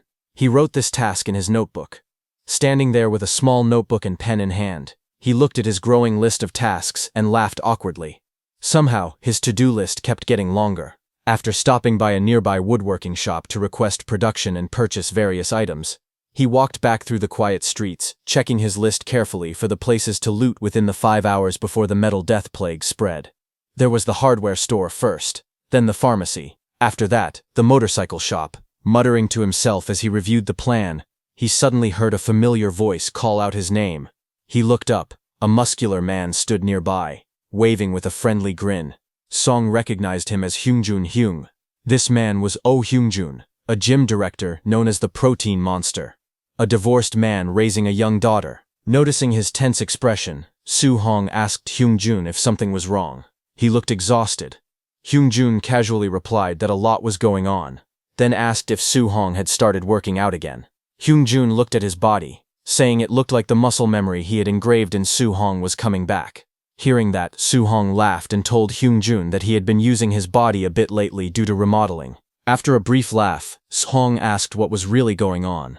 Hyungjun's expression turned serious. He said quietly that it really felt like the world was going to end. Hearing that, Su-hong froze for a moment. He asked Hyungjun if he had heard the rumors too. Hyungjun explained that one of his gym members talked about statues moving and zombies appearing. He asked Sung if he happened to believe it. He added that he hadn't believed it when he first heard it, but then his friend told him to watch closely and suddenly began levitating.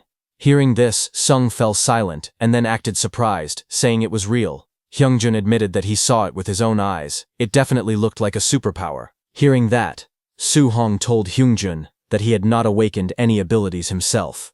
Hyungjun told him the same thing. Their conversation shifted when Hyungjun mentioned hearing that someone with powers was heading to a broadcasting station to make money from the chaos.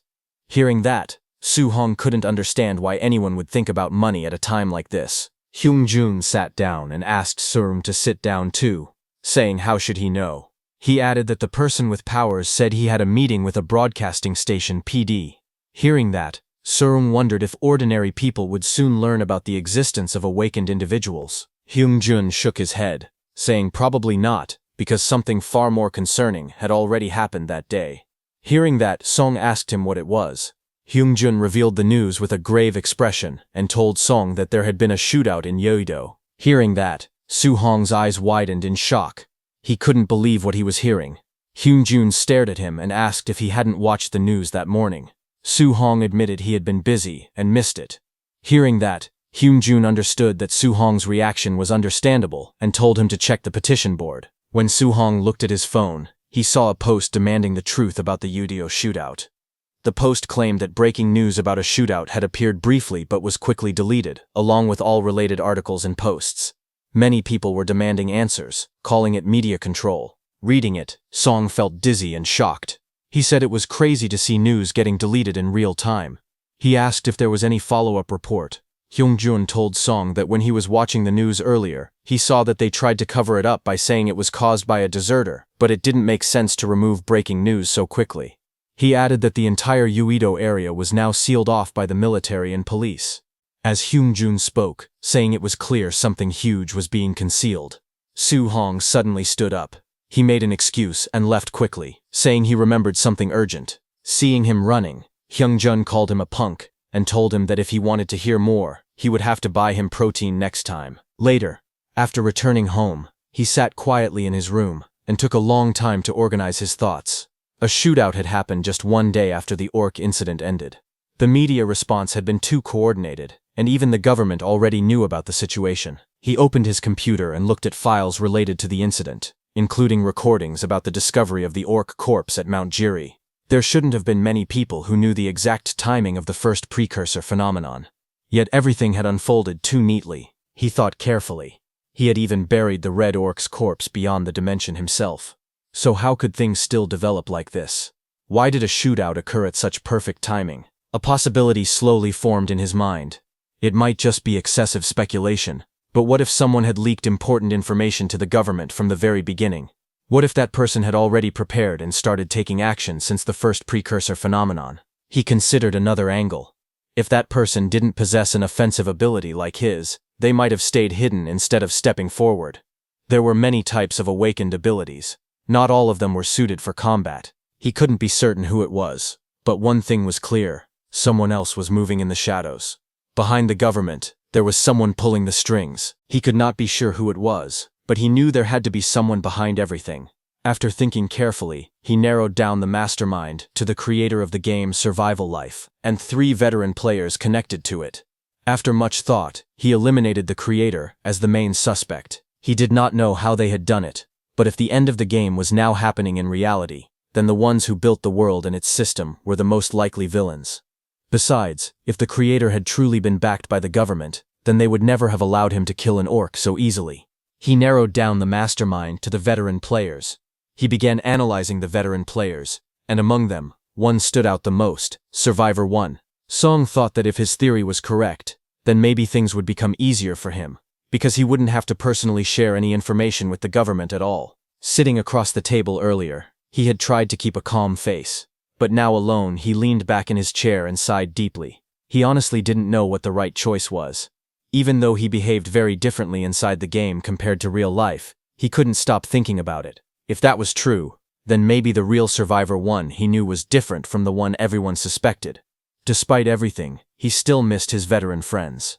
Memories of them laughing together filled his mind, making him feel a little lonely. After thinking it over, he decided to trust them for now. Sharing information wouldn't stop the coming catastrophe anyway. To face what was coming in an orderly way, he knew it wasn't his time to step in yet. 2 days later, he returned to focus on preparation. Inside the shelter, he checked the supplies and confirmed that the food storage had finally been organized. With that done, the first shelter setup was nearly complete, even before the generator arrived. He walked around the room, reviewing everything carefully. There was a food storage area, an armory, and all the essential tools arranged neatly. Planning the next stage, he decided that for Phase 2, he would install steel logistics trays in the room. After that, he would drill through the wall using a hammer drill to continue building the shelter.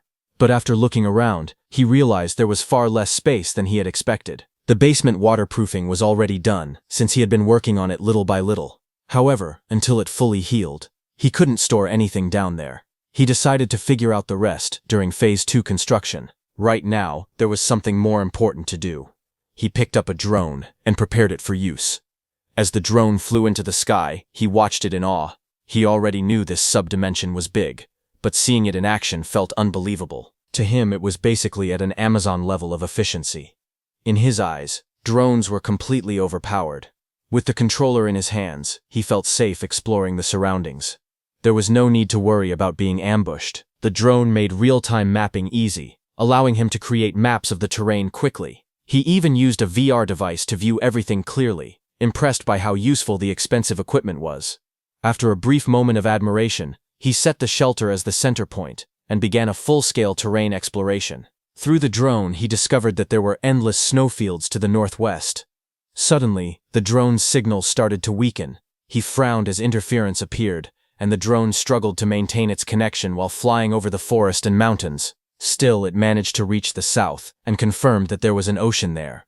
The sea had no monsters and was full of prey, making it a perfect place for gathering food. He thought about going there later to set up some fish traps. With the terrain scouting finished, he started studying the valley around the shelter to understand the ecosystem. Thankfully, there were no owlbears in the area. Then suddenly, he noticed something. The drone hovered over a familiar place, the spot where he had once met the owlbear. But when he looked closely, he realized something was wrong. The corpse of the orc he killed was gone. He wondered if the owlbear had eaten it. However, the bones he saw earlier did not look like goblin bones. Looking at the ground more carefully, he noticed many different footprints scattered around the area. He decided not to jump to conclusions yet. Some of the footprints clearly belonged to goblins, which made the situation even more suspicious. The distance between the shelter and the valley was about 1.5 kilometers, meaning any danger there could easily approach his base. Realizing this, he understood that the shelter might be more dangerous than he had initially thought. Concluding that goblins were likely nearby, he grew more cautious about the threats surrounding him. He pressed the RTH button to bring the drone back home. He could not afford to lose such an expensive and precious device. Even during the return flight, the drone kept sending back information about the forest. From the data, he learned that part of the area was a swamp. It was also home to wild animals like boars, deer, and rabbits. Looking at the map, he studied the terrain and wildlife carefully. He began to understand what the surrounding environment was like. However, he knew that checking through the drone alone was not enough. If he wanted detailed information, he would have to explore the area himself. He prepared his gear and decided to start with the nearest swamp. He wanted to see whether farming could be possible there. Just as he was getting ready, he heard a strange sound coming from his phone. He looked at it and realized it was the infrared detector. He smirked slightly. It was as if the enemies had appeared right when he was thinking about them. Soon, he stood in the forest and faced the situation calmly. He noted that goblins really had no manners. From the footprints on the ground, it didn't look like a large group, probably 6 to 8 of them out hunting. They had already been on his mind, so their appearance felt like perfect timing. Seeing the trail of footprints leading straight toward him, he quietly thought that they were coming to him on their own feet. As he moved deeper into the forest, his senses felt sharper than before. He wondered if his perception stat had increased, because every small sound around him seemed louder than usual. Even the faint noise of insects in the grass stood out clearly. Soon he hid his presence and quietly spotted the goblins from a distance. They were fighting over food. Seeing them argue around a trapped rabbit, he realized they were distracted. He quietly took position and thought that this was the perfect angle for an ambush. Drawing his bow, he released an arrow. It flew swiftly and struck one goblin in the head, killing it instantly. The other goblins were shocked and roared in anger as they looked around for the attacker. Before they could react properly, more attacks followed. The battle began as he used his advantage to strike them one by one. The goblins panicked and roared in anger, rushing toward his position with weapons in their hands. But he remained calm and moved swiftly. Drawing his axe, he jumped down and attacked them head-on. He slashed through one goblin's body and then struck another with a powerful blow. The enemies tried to surround him, screaming and charging together, but he moved faster than them. With quick steps and precise attacks, he dodged their weapons and cut them down one after another. One goblin attempted to strike him from the side, but he spun and drove his blade straight into its neck. Another rushed forward, only to be kicked away and finished with a swift strike. Within moments, the battlefield fell silent. The goblins collapsed on the ground, defeated. Standing among the fallen bodies, he calmly looked around and counted his kills. 4 enemies had been taken down. He then stepped forward and asked the remaining ones what they would do now. Instead of answering, the goblins fired poison darts at him. However, the darts bounced off his helmet and armor without effect. He mocked them, saying that even villains should wait when someone is talking. Seeing that poison did not work, the goblins rushed in for melee combat. He accepted their choice and praised it as an excellent decision. Surrounded by enemies, he calmly held his sword and prepared to fight them all at once. As the goblins charged toward him from every direction, he stood ready, confident and steady. He quietly praised them, calling it an excellent choice, but he was talking about himself. As those goblins surrounded him and attacked together, Su Hong took out a flash bomb and used it, which released a very powerful flash. The enemies were hit hard and fell to the ground, groaning in pain as the status effect took hold. Seeing them weakened, Su Hong said it looked like the status effect had hit properly. He prepared for the final move. He tightened his grip on his weapon and declared that it was time to finish this.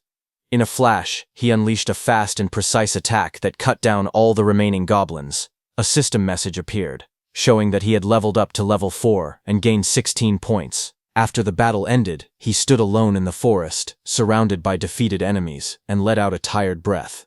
He reflected that he had only tried the attack because the enemies were already weakened by confusion. But looking at his green blood-stained knife in his hand, he was surprised that it had actually worked. After the battle, Su Hong felt tired, but his work was still not done.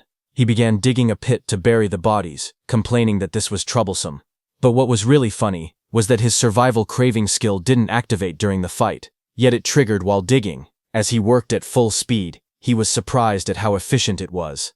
Looking at his hands, he realized the skill activation was not completely useless. Unlike before, only his health had dropped slightly, and the recoil was not severe. After finishing the burial, he stood in front of the mound of earth and calmly said that he had finished burying the corpses. He then turned his head toward a pile of bags lying on the ground and said that now it was time to check the loot. He walked over and opened one of the bags. Inside, he found a round red fruit. A system window appeared, identifying it as guaca fruit, which restores health. He held the fruit in his hand and said quietly that this must be what it looked like before being ground into powder. Looking at the other items, especially the vegetable oil, he guessed there might be a place nearby where the fruit grows. Then he reached for the pouch that belonged to the goblin boss. He opened it and paused. Something inside moved slightly. With a confused look, he stared inside and asked what it was. He slowly lifted the small creature with both hands. In his palms was a small blue toad, quietly sitting and blinking at him. He looked at it in surprise and lifted it closer, staring carefully. The creature moved slightly in his glove. He wondered why the goblins would carry a living toad instead of a dead one. He brought it closer to his face. As he sniffed, he paused. There was a musty smell coming from the toad. Just then, something wet touched his hand. A green liquid began leaking onto his glove from the toad. He recognized it instantly, and his eyes widened. He thought that this unpleasant green liquid could only be one thing: the paralysis poison that goblins used. Startled, he quickly held the toad away from him. Even so, he looked at it with growing interest. He then took off his helmet and made up his mind. He said that he absolutely had to raise this creature. He realized that raising the toad meant he could extract paralysis poison whenever he needed. More than anything, he found the creature cute, but that wasn't the main reason. If he kept it, he would have many chances to increase his poison resistance. He imagined the green poison, covering weapons, arrows, blades, even an axe. He got excited because he knew that using paralysis poison would make hunting much easier. He looked at the tiny blue toad in his hand and made a decision. He said its name would be Jado from now on. He gently poked the toad and promised to give it lots of food. Right then, system windows appeared around him. One message said he had given the poison toad a name. Another explained that because the toad was sleeping, he had successfully empathized with it. The last one said the poisoned toad, J. Jodok, was now considered his property. He stared at the messages with an embarrassed expression. He wondered if something like this had ever existed in the game Sura. He questioned whether this was some kind of hidden mechanic added to reality, like the strange characteristics of dimensional gates. He thought for a moment, or maybe something else was happening. He remembered the last notification he got from the game Sura. It thanked all the users who had supported Survival Life, and said the game's service would be completely shut down in 1 week. Su Hong froze, remembering that announcement. He wondered how an update could have been installed last week when he wasn't even logged in. He shook his head and thought that the idea was too ridiculous. No one updates a game right before shutting the server down. He stopped worrying about it and focused on what he needed to do now. He told himself he should be exploring instead of overthinking. He activated the dimensional gate, and a bright blue portal opened in front of him. He stepped through it. He moved back and forth between his room and the other world, carrying supplies and organizing everything he needed. Once he finished reorganizing, he returned through the gate. Back in the forest, he immediately started searching the area. Soon, he found a hidden spring, something even his drone couldn't detect before. He stepped closer, surprised by how peaceful and beautiful the water looked. He said it was crazy that a place like this was so close to the goblin hideout. He knelt beside the spring and scooped some water with a ladle. After checking it, he smiled with relief. He said the water was fine, just normal, clean water, so there was nothing to worry about. He wrote in his notebook, noting that this spring solved his drinking water problem. Because of this, he didn't need to visit the swamp immediately. As he looked around, he confirmed that the place had exactly the resources he expected.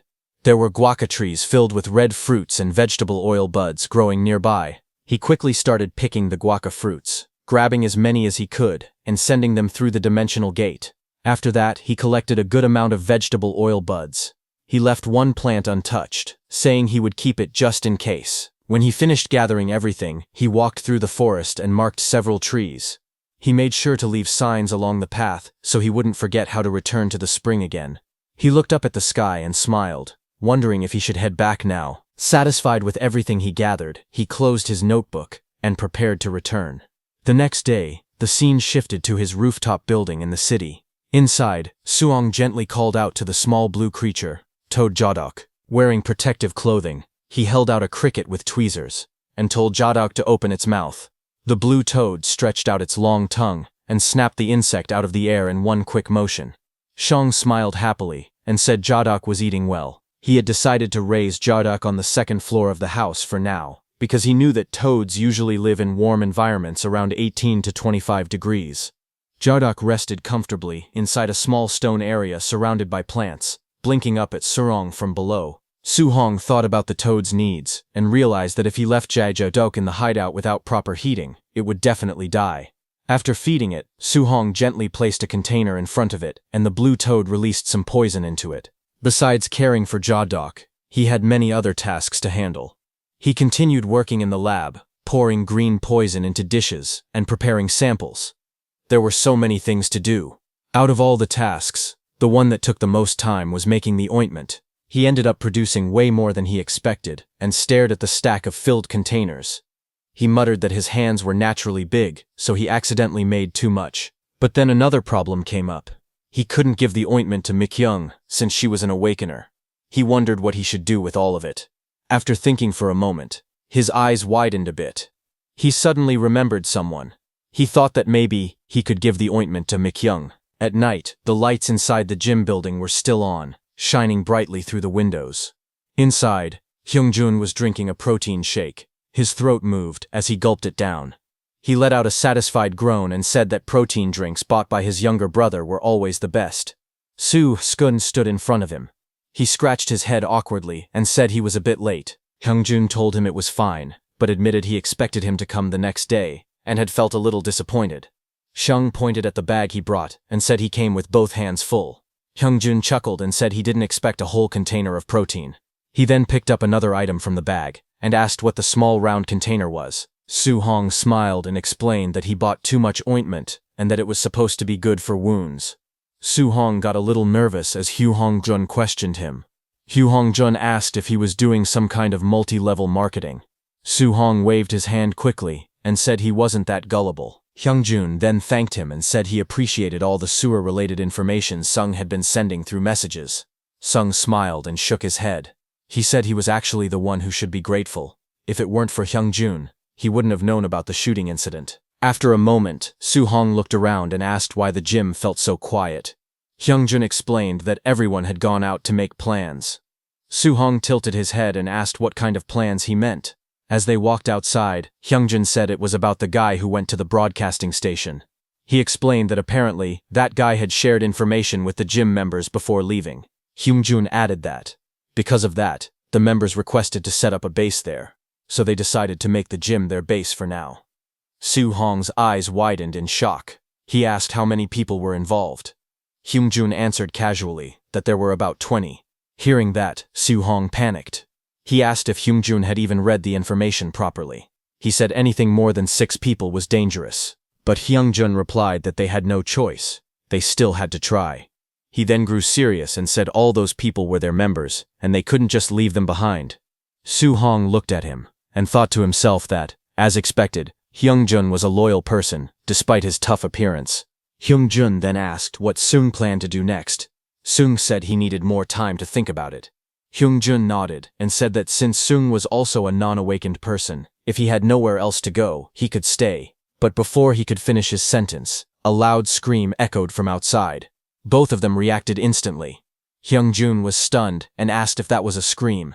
Seung sprinted toward the window at full speed, telling Hyungjun that he was going to open it. Seung rushed to the window and pushed it open. He leaned out, looking down with wide eyes, as something caught his attention. His expression turned stiff. Shock spread across his face. Far below the building, a girl lay on the ground. Seung recognized her instantly and shouted her name, Mi-kyung. He and Hyungjun hurried outside. Mi-kyung slowly opened her eyes, letting out a weak sound. Seung knelt beside her and asked if she was conscious. Her gaze was blurry as she whispered his name, confused about why she was on the ground. He told her he wanted to know the same thing, and asked if she remembered anything. Mi-kyung held her head and said she didn't remember clearly, but someone had suddenly attacked her. Hyungjun clenched his fists tightly. Anger filled his face as he cursed the person who did it. Hyungjun told Song to stay with the injured Mi-kyung. Song was confused and asked what he meant, but Hyungjun was already running off. He said he would check the entire area himself. Soo-hong helped Mi-kyung sit up and asked if she remembered what the attacker looked like. Mi-kyung shook her head. She said everything suddenly went dark. Soo-hong repeated her words in surprise. Mi-kyung explained that it was strange. It wasn't like someone covered her eyes. It just suddenly turned black. Hearing that, Soo-hong clenched his teeth. He thought to himself that the enemy might have already started moving. He turned to Mi-kyung and spoke seriously. He told her that if something like this happened again, she needed to use her blink skill right away. Mi-kyung looked shocked and tried to protest, but Soo-hong cut her off. He told her she had to use it. He also said he would send her some self-defense equipment, and she must keep it with her. Images of In-hak's group flashed through his mind. Those people who were clearly after her. He warned Mi-kyung that from now on she really needed to be careful. Then the next day, Soo-hong explained that there had always been a famous saying, if 5 people gather, one of them is definitely trash. He said this idea existed everywhere, and that trolls could be found all around the world. In the game Sura, where the developers rarely interfered except for small patches, this problem was even worse. Players filed reports but nothing was ever done about it. Trolls would join teams while pretending to be normal players. They acted friendly at first, saying things like, I know this area well, just follow me. The team followed, trusting them, but the troll would lead them into a dangerous place full of monsters. Once the party was surrounded, the troll would stand back and watch as the monsters attacked. Sometimes trolls targeted beginners. They approached them kindly, offering help like, do you want me to carry you? The newbies happily trusted them. Not knowing the troll had a knife hidden behind his back, the troll's real goal became clear. After acting kind, he suddenly stabbed the newbie in the back. The troll laughed and mocked him, calling him stupid for falling for the trick. Trolls didn't stop at that. They also caused trouble between different parties, starting fights for no reason. Soon, entire groups were battling each other because of the chaos they created. The masked troll enjoyed every moment of it, laughing to himself. Because of these actions, the game, already not very popular, became even worse. The number of players kept dropping. From over 500 players online, the number eventually fell to only 4. Trolls played a huge role in the game's downfall within just 1 year. And the reason the user count dropped to only 4 was simple. The remaining players worked together and punished every troll they could find. In the end, the surviving players stood over a defeated troll, showing how they handled anyone who caused trouble. Why Song was suddenly giving such a long explanation. The reason became clear. It was the perfect time for trolls to cause trouble everywhere. Song sat in front of his computer and began to summarize the information he had gathered. He explained that after the Uido shootout, all the Awakeners' online communities were merged into one place. Many people gathered there. People preparing for the end of the world. They weren't just sharing information. Some were also planning scams, dangerous schemes, or even crimes. On the real-time board, people posted strange things. Requests for team members, dangerous missions, and even someone asking who wanted to rob a bank. Then Su Hong noticed something surprising. Someone was selling his videos online. Suddenly, he saw something on the screen that shocked him. On the real-time board, a post offered a special deal. First 10 people. Kimbap Joy play video for 10 million won. The screen showed a user named Waju Sim, with more than 420 hours of playtime. Sim immediately recognized him as a troll. A video began playing. It showed a cheerful guy claiming he was selling a video of Kimbap Joa carrying him during his newbie days. He asked people to contact him directly if they wanted to buy it. Watching this, Shang frowned. He asked himself, when did he ever carry anyone? He then wondered if the troll had cut and edited random clips to fool people. The thought annoyed him, but at the same time, he was oddly impressed by how shameless the troll was. He shook his head, amazed by how someone could think like that. Then he stretched his arms and stood up. He told himself that if he wanted to deal with people like that, he needed to get stronger. A moment later, glowing energy surrounded his hand as he opened the portal. He smiled and said that he should increase his training time. For 13 days, he spent every free moment learning. He studied weapon usage and watched many videos online. He focused on techniques that could be used in real fights, especially from survival channels on MeTube. But everything he had seen so far was mainly about attacking monsters and clearing places like the hideout. There were also many weapons and strategies that did not consider the wire disease at all. Thinking about this, he decided to change his approach. He smiled slightly and said that from today, he would choose a main weapon that could still be used even if the wire disease appeared. He sat on his bag in the forest and looked at the scattered wooden training dummies. He said he needed a weapon that worked well for fighting both people and monsters. Then he opened a wooden box to see his choices. Inside the box were simple weapons: an Indian war club, a wooden slingshot, a handful of oki clay beads, and a handmade stone axe. As he checked each item, he realized that if he considered all conditions, there were almost no weapons he could actually use, so he decided to try the slingshot first. He picked it up and loaded a small bead. He said the slingshot was useful in many ways, but something still bothered him. He pulled the band back and fired. A blue streak shot forward with great speed and hit a wooden post. The bead struck the target, but the result was weak. He quietly noted that the Ukir clay beads had low power and were not very effective. He looked at the weapons again and asked himself if this was the only one left. He picked up the Indian war club and held it in his hand. He thought that if the wire disease was the main problem, then he didn't need to worry too much. The easiest way to deal with zombies was simple: crush the spores inside their skulls with a blunt weapon. A memory of a zombie's head breaking under a heavy strike flashed in his mind. He also remembered that the first item he wanted to buy at the level 10 shop was a blunt-type weapon, the ebony wood club. So he needed to train his skill with blunt weapons. He swung the Indian club down with force.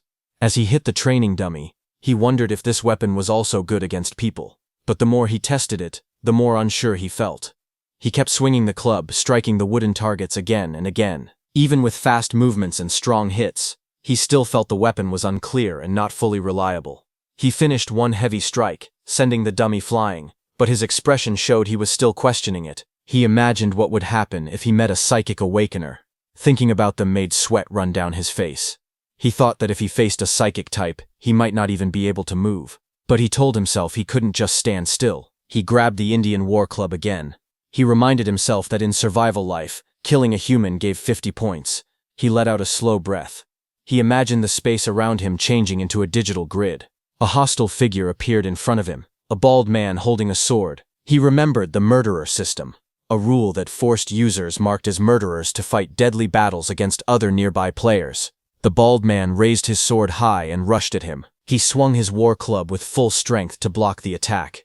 He knew that the system prevented players from abusing PK. player killing, but even so, many dangerous people still existed. Su Hong swung his weapon with full strength. His strike cut through the glowing space, and the bald enemy was hit hard. Even though the system gave demerits, there were still people who killed players just to earn points. His eyes widened as a bright blue light flashed across them. He rushed forward again, breaking through the air with another heavy strike. His body moved fast, and red fragments scattered around him. When the fight ended, he stood in the real world, breathing heavily. Broken pieces of the training dummy lay on the ground in front of him. He wiped his sweat and told himself that it was still better to avoid dangerous people for now. He thought it would be smarter to finish collecting items and skills first. As he wiped his face with a towel, he continued thinking. He said he should also take apart the store completely and put a detector on the second floor. Before he could finish speaking, a loud scream echoed from far away. A loud scream echoed through the forest. He stopped walking and looked around. He wondered why he heard a wolf's sound at this time. His phone started buzzing in his hand. With a surprised expression, he asked if a wolf had gotten hurt near his hideout. He then walked through the trees wearing a helmet.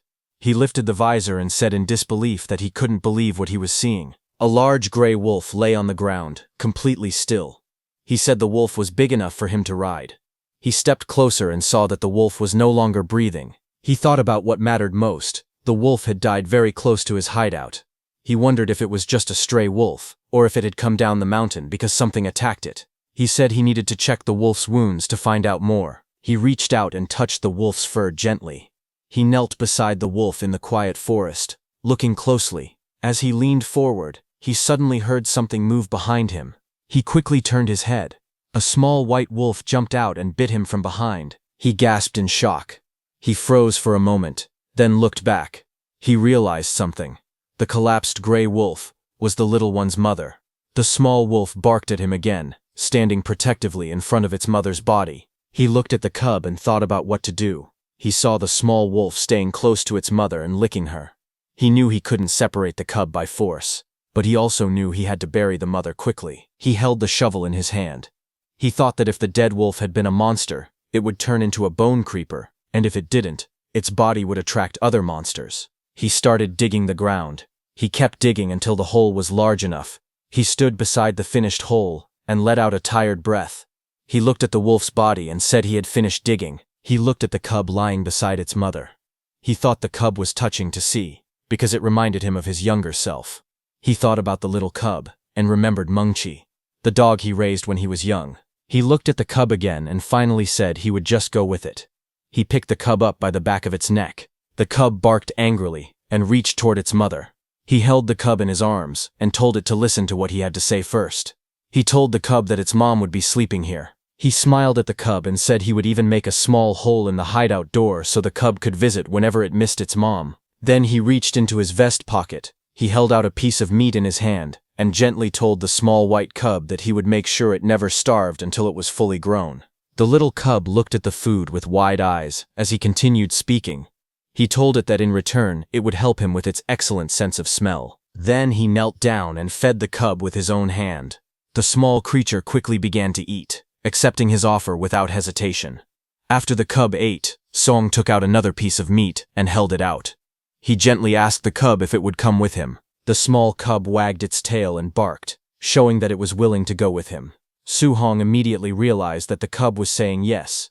He patted the cub gently and named it Dingo, saying he was counting on him from now on. The cub barked again happily. Just then, a system notification appeared, telling Song that he had named the gray wolf and had succeeded in communicating with the gray wolf. Another message appeared, telling Song that the gray wolf, Dingo, was now considered his property. Su Hong carries the cub back to Earth. On the rooftop, he starts to teach it. He calls the pup Dingo, and while teaching it, Su Hong finds out that Dingo is a genius. He asks Dingo to do it just like he taught him. Dingo barks in agreement. He says, paw, and Dingo gives its paw. He says, turn, and the pup turns. He says, sit, and the pup sits.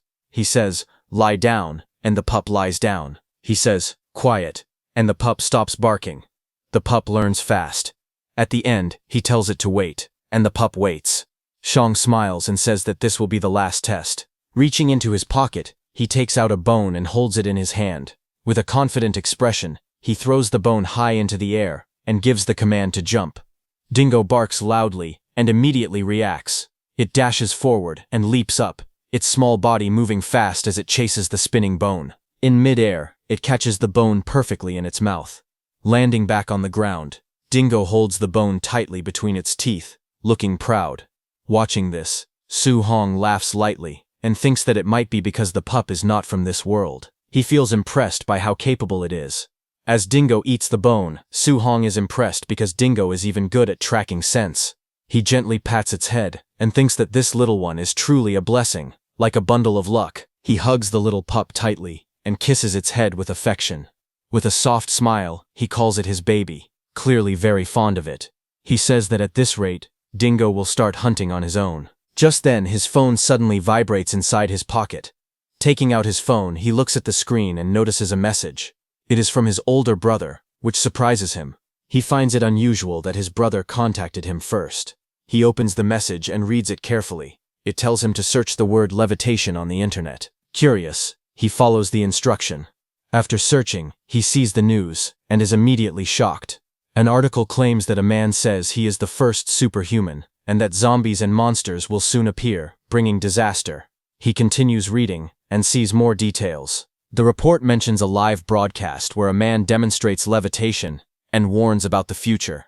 Seeing all this, he can only stare at the screen in disbelief. Then he checks the rankings. The article has already reached number 1 on the news list.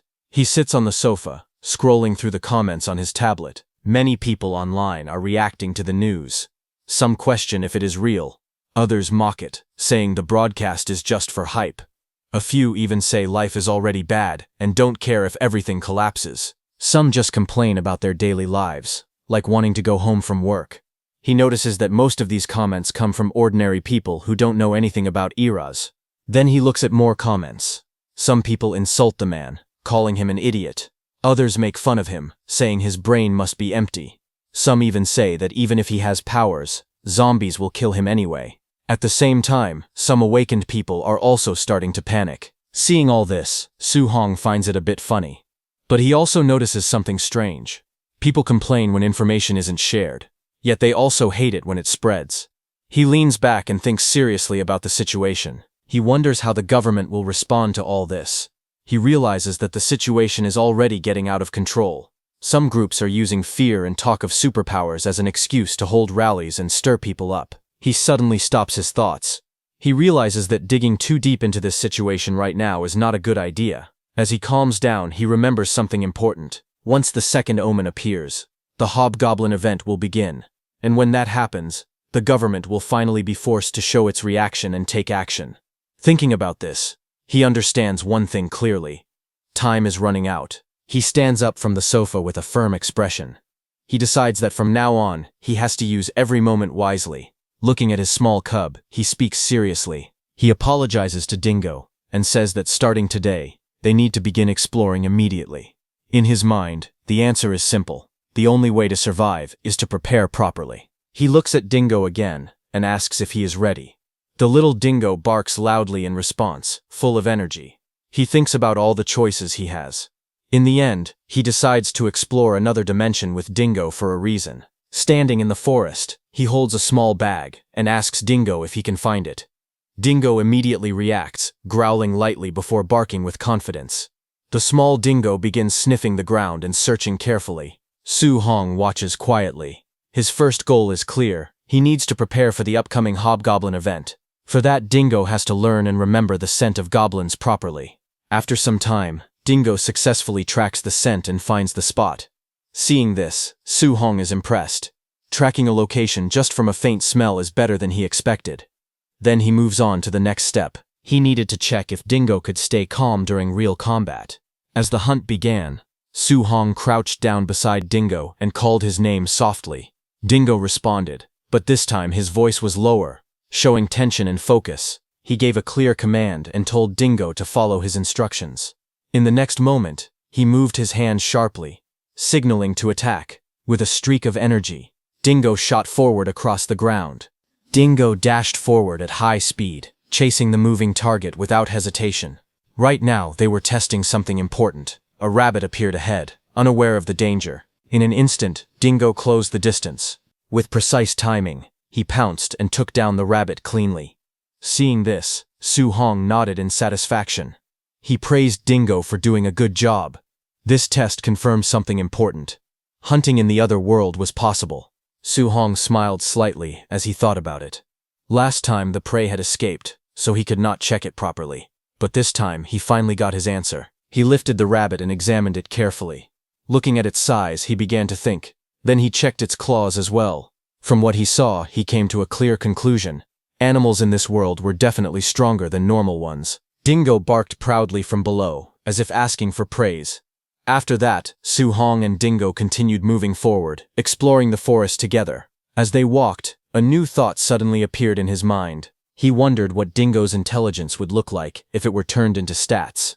Thinking about it, he decided there was no harm in testing it, so he planned to head toward the valley next. At that moment, a blue screen suddenly appeared in front of him. It showed that his health had increased by 1. Seeing this, he was caught off guard. He stared at the screen in surprise, wondering how it had already increased so quickly. He thought about the situation carefully. Based on his own experience, he remembered that his health stat had once reached 170. Looking at Dingo now, he realized something surprising. Dingo was growing incredibly fast. But suddenly, Dingo started panting heavily. Seeing this, Song quickly called out to him. He told Dingo not to move around alone in the forest. Then he took out some water and a bowl, letting Dingo drink. As Dingo drank, Su Hong started thinking again. He wondered if that burning feeling earlier had something to do with what Dingo ate. He looked around and soon noticed a strange plant. It had long green peppers hanging from it. Curious, he picked one up and examined it closely.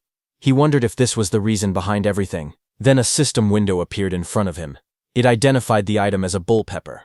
Seeing this, he was shocked.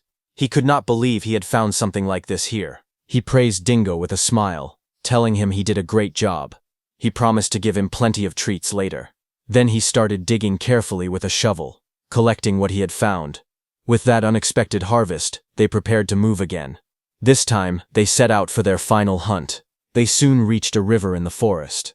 Su Hong looked around carefully and asked Dingo if he sensed anything strange nearby. He remembered that red trout were not considered monsters. Because of that, they did not give any points or items. Still, for Dingo, who was curious and growing fast, this was a good chance to gain experience. In the next moment, a fish suddenly jumped out of the water. Dingo reacted instantly, his eyes wide with excitement. Without hesitation, Su Hong threw his spear. The spear pierced straight through the fish mid-air. Seeing this, it became clear. Even if there were no rewards, the effort was still worth it. Song said that they should finish preparing for Phase 2 construction and then head home. Beside him, Dingo barked happily in response. The next day arrived. Some workers called out to him, addressing him as the boss. The workers carefully carried out the remaining materials as the job came to an end. They informed Song that the demolition work was now complete. One of the workers told him that if any repair issues appeared, he should contact them within 3 days. Su Hong thanked them for working so early in the morning. He then turned and looked at the place quietly. Seeing the building completely torn down made him feel a little heavy inside. He walked into the room with a heavy heart. Looking around, he stood quietly, thinking to himself that even so, it had been a necessary choice. He believed that if someone was lucky enough not to turn into a zombie, then looting shops would naturally follow. Watching the situation around him, he calmly accepted it. He thought that if he survived, he would also scavenge. There was no right to complain in a world like this. After a moment, he decided that he should at least clean up the place. But suddenly, a voice came from behind, saying that it seemed that everyone had the same idea as him. It was Hyung Jin. He said that he had also left only the bare minimum equipment the day before. Su Hong turned his head in surprise, wondering why Hyung was there.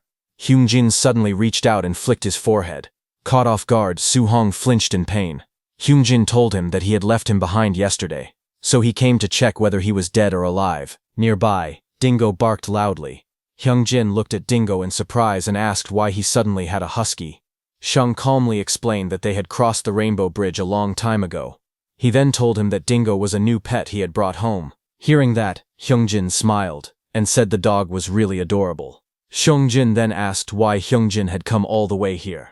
Hyung Jin replied that he had already said it. He was worried about whether he was alive. Su Hong looked at him with a small smile and asked if that was really the only reason. Hyung-jin let out a short laugh and admitted that it was not just that. He then said that he had been worried too. His expression turned serious as he spoke again. He mentioned the people who had attacked Mikyung. He revealed that he had found out who they were. Su Hong looked at the table and tried to confirm what he had just heard. He asked Hyung if he was saying that the group led by Kim Chol-jun was targeting Mikyung.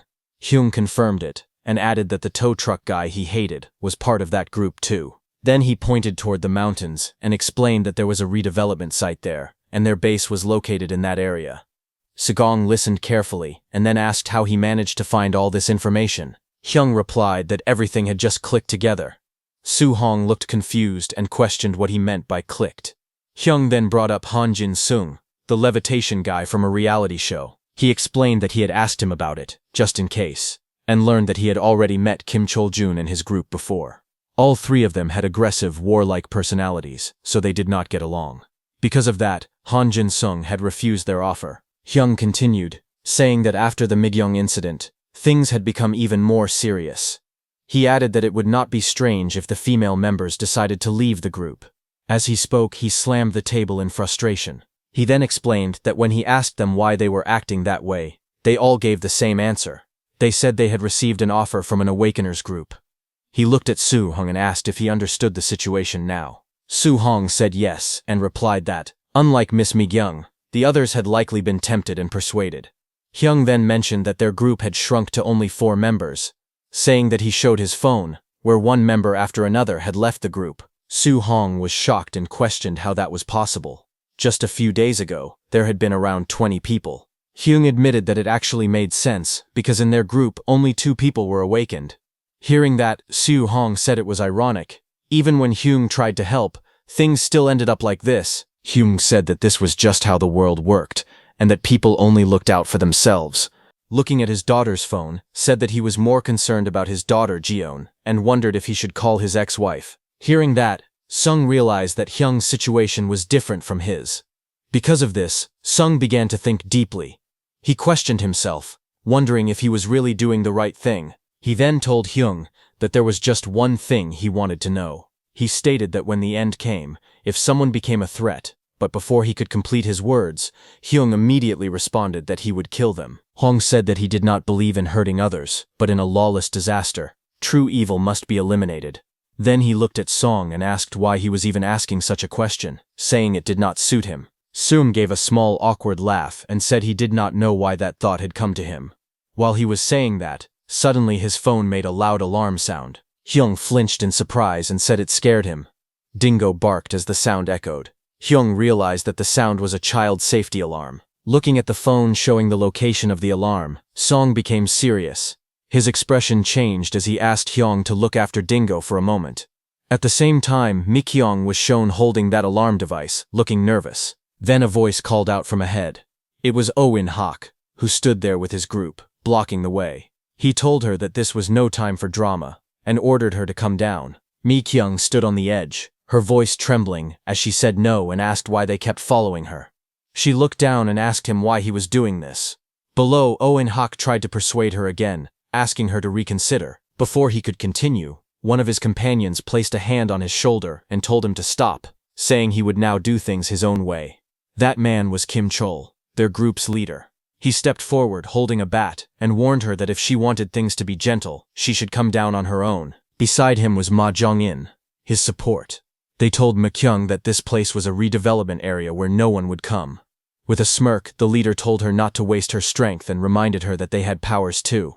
Then he raised his bat and said he would count to 3. From a nearby corner, Su Hong, wearing a helmet, quietly watched them. He held a slingshot in his hand, and stayed hidden. As the leader began counting, Su Hong pulled back the slingshot string, preparing to strike. Then, with full power, Su Hong released the slingshot. In an instant, a powerful shot burst forward like a beam and shot straight ahead. At the same time, the leader raised his bat and shouted, 3. But before he could react, the attack struck him directly in the shoulder. A sharp impact echoed as the force hit him hard.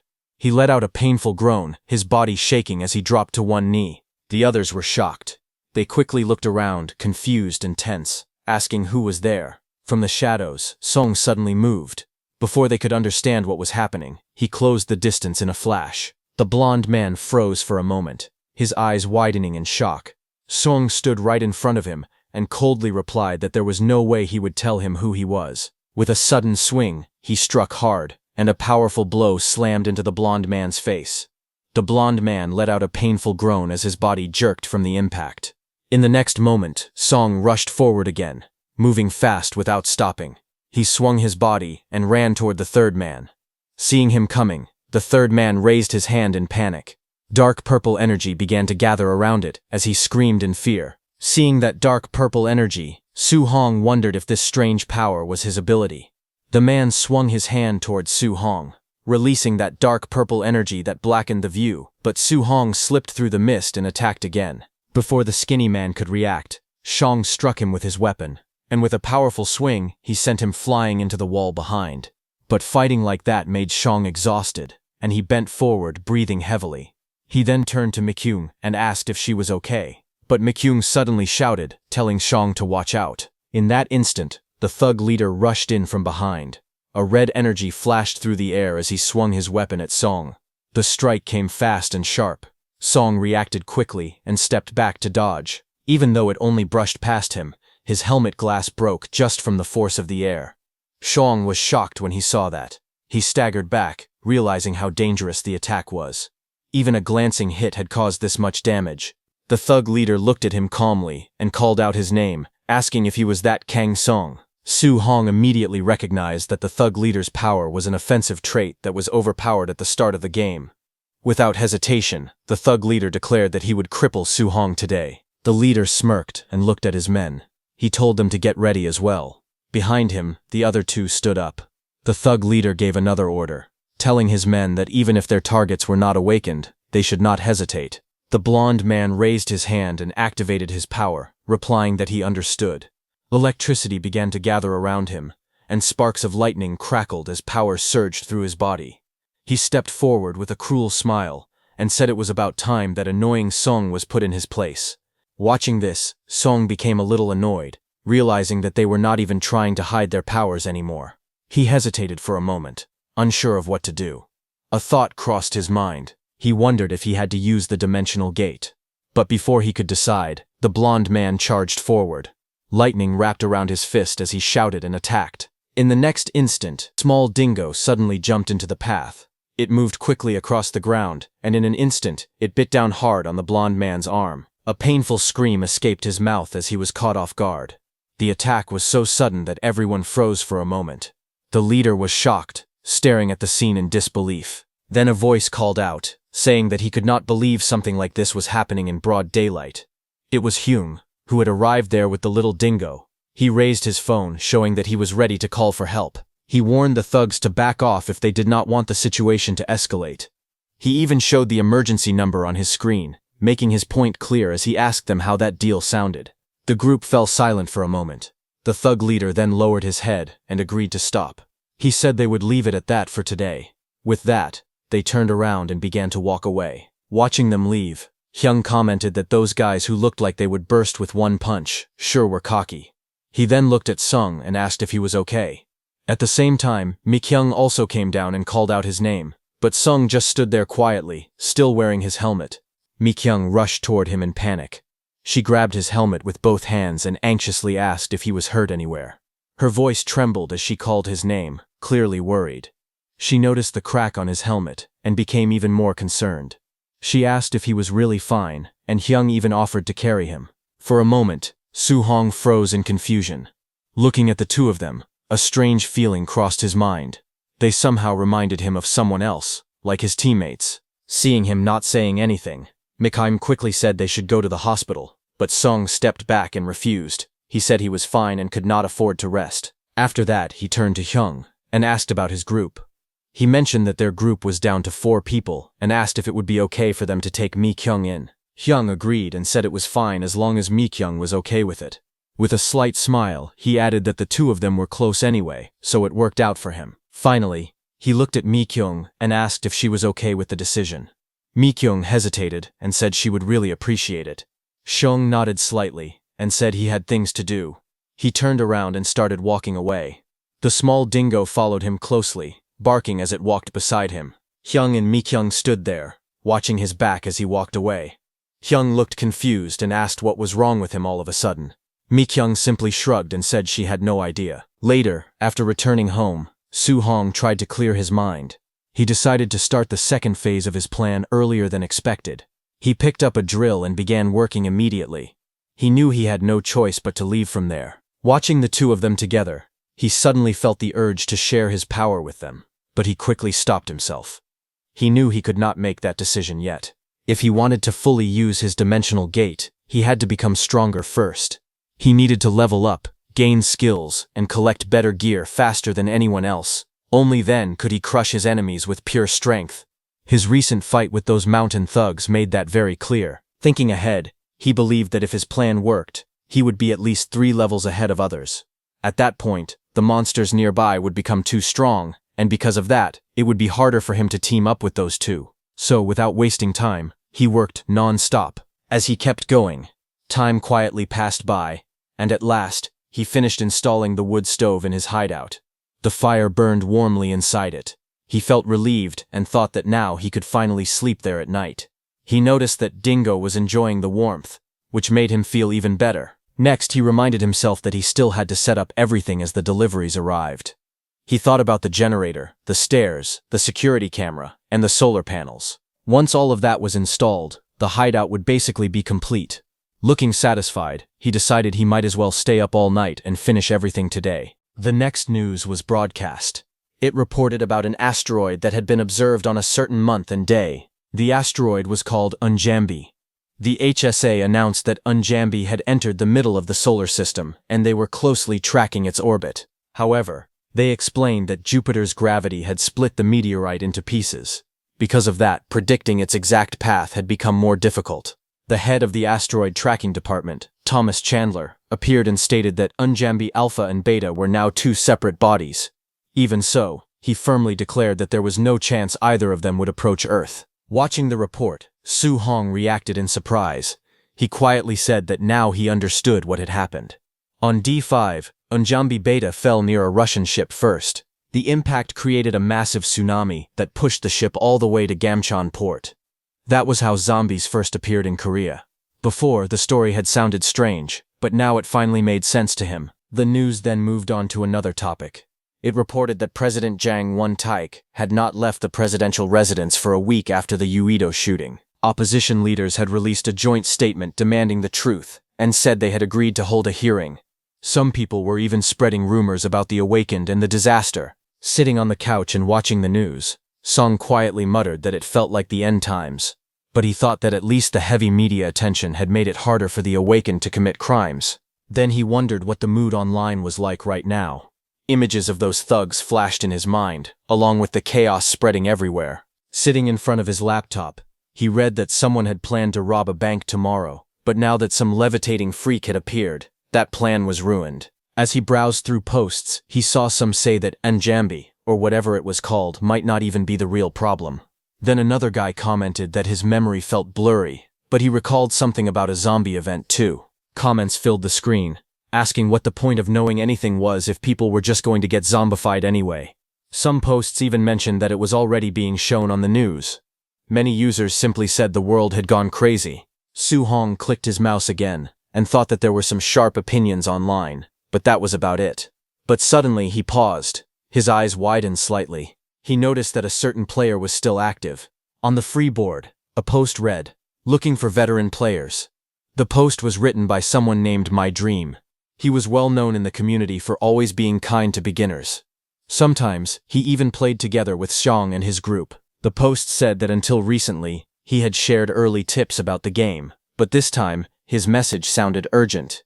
He said he was looking for the 4 veterans who had survived until the very end. In short, he claimed that he had built a bunker in Busan using reinforced plastic and concrete. It was fully stocked for 5 people to survive for more than 3 years. He wrote that if they simply showed up, everything would be ready. And if they were worried about leaving traces on the cafe, all 4 of them were still on his W's Code friends list, so they could message him directly. Reading that, Soo-hong realized that this was the message he had been waiting to hear from them. Thinking about the bunker, Su Hong leaned back slightly and thought that maybe he would go if there wasn't a gate to worry about. But since his veteran friends hadn't joined up either, he decided he wouldn't be the first to reach out. Still, he bookmarked the post for now. After that, Sung opened his portal and said that it was probably time to finish the second round of work on his hideout.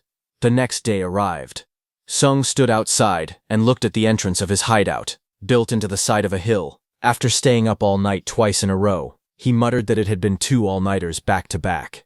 Dingo barked beside him. Sung admitted that he felt like he would fall asleep the moment he closed his eyes, but when he looked at how good everything appeared from the outside, especially the solar panels installed above, he felt his energy come back. Then he told himself that the main event was starting now. Inside the hideout, he began setting up the power system. Using electricity from the solar panels was harder than it seemed. He knew he had to convert DC power into AC first. On top of that, he had to run multiple lines to make sure everything would be compatible with his electronics. Carefully, he connected a charger to a power strip and plugged in his phone. As he waited, he quietly hoped that it would work properly on the first try. When he looked at his phone, he shouted in excitement. It was working. The battery icon was charging, and the power was on. For a moment, he just stood there and whispered that it had finally happened. His shoulders trembled with emotion. He declared that his survival life in another world was now properly set up. Overcome with joy, he threw his arms up in the air. For the first time in a long while, he felt a rush of happiness and excitement. It made sense to him. Just yesterday, he had dug into a certain spot and found luminous stones and ignition stones. After digging even deeper, he discovered something even more valuable. He had found emeris, a mineral that was harder and sharper than obsidian. He opened his locker and looked at the glowing green mineral and thought that it was pretty much useless for now. Still, he smiled and told himself that it was better to have it than not. He decided that he would install LED lights later. Before going to bed, he said it was time to organize the food in the basement. Just then, loud barking echoed from outside. Dingo barked again and again. Su Hong paused as he realized that it was Dingo who was barking at something. Outside, Dingo was no longer barking playfully. He stood stiff, fur bristling, eyes sharp, and teeth bared as he growled toward the forest. Song stepped out of the hideout in alarm, asking what was happening. In front of him, Dingo lowered his body and growled fiercely, staring at something unseen beyond the trees. Song's eyes widened, and a cold sweat ran down his cheek. He muttered under his breath, realizing the situation was bad. In the forest ahead, several wolves stepped out from the shadows. Their eyes glowed yellow, and their sharp teeth showed as they growled. A red panel appeared above them, identifying them as dire wolves. He immediately understood that they were beast-type monsters from the game. Confused, he wondered why mountain monsters had come all the way down here. Standing beside him, Dingo bared his teeth and growled fiercely at the approaching pack. Then a thought struck Su Hong. Could these be the same monsters that had killed Dingo's mother? Dingo's blue eyes burned with anger, and a red aura seemed to rise behind him as he growled deeply. Seeing this, Su Hong quickly whispered Dingo's name and raised a finger to his lips, signaling him to stay quiet. But Dingo lowered his body, claws digging into the ground, ready to pounce at any moment. Watching the tense standoff, Su Hong tightened his grip and thought grimly that this was really bad. He stood surrounded by the wolves, gripping his knife tightly. In his heart, he admitted honestly that there was no way he could beat all of them. If he tried to move and grab the counterweapon, he would expose his back and get torn apart instantly. That meant he had only one choice. The plan he came up with was simple: make the alpha leave first so the rest of the pack would follow. If it worked, it would be because wolves are naturally cautious creatures. Su Hong knew that the alpha always attacks first, and the pack only joins in once it feels safe. And just like normal wolves, they hate strong smells. Holding his knife firmly, he stared at the alpha wolf, ready to put his risky plan into action. He tried to stay calm. Luckily, he remembered that he still had pepper spray left from when he fought those kobolds. If he sprayed the alpha with it, the strong smell should work on it too. In other words, if he just sprayed the leader, even if he couldn't kill it, he might be able to drive the whole pack away. But there was a big risk. If the alpha decided to charge at him instead, he would be finished. Sweat ran down his face as he searched for another option. He wondered if there was any way to stop the alpha long enough so he could spray it. He stood facing the wolf, knife in one hand and pepper spray at his side, thinking desperately. Then suddenly, an idea flashed in his mind. He realized something. He hesitated for a moment, and wondered if his idea would really work. Then he forced himself to calm down. It had to work, at least in theory. His fist tightened as his hand trembled slightly. He reminded himself that if he backed off now, the hideout he had worked so hard to build would be destroyed. Looking straight at the massive beast, he called out to the alpha direwolf. Without giving himself time to doubt, he dashed forward through the trees and shouted that they should fight. He threw his knife at the alpha direwolf. A sharp strike shot across the ground and slammed into the wolf. The alpha rolled to the side and quickly got back on its feet. It growled fiercely, steam puffing from its mouth. Its yellow eyes burned with anger. In the next second, the direwolf leapt into the air and charged straight at him. He stood his ground, facing the beast as it came flying toward him. The alpha direwolf came crashing down toward him with its jaws wide open. He looked up at the beast calmly, his eyes steady and focused. At that moment, he shouted for the gate to open. A glowing gate opened, and the alpha direwolf hit it mid-air, stopping its charge and knocking it back. Then, without hesitation, he ordered the gate to close. His hand moved to his waist and grabbed the yellow spray can. As the wolf fell toward him again, he raised the can high and sprayed directly into its face. The liquid burst out in a wide stream and hit the wolf's eyes and nose. The direwolf let out a loud cry of pain. It staggered back, coughing and drooling as the spray burned its senses. The once fierce alpha now struggled, shaking its head while coughing repeatedly.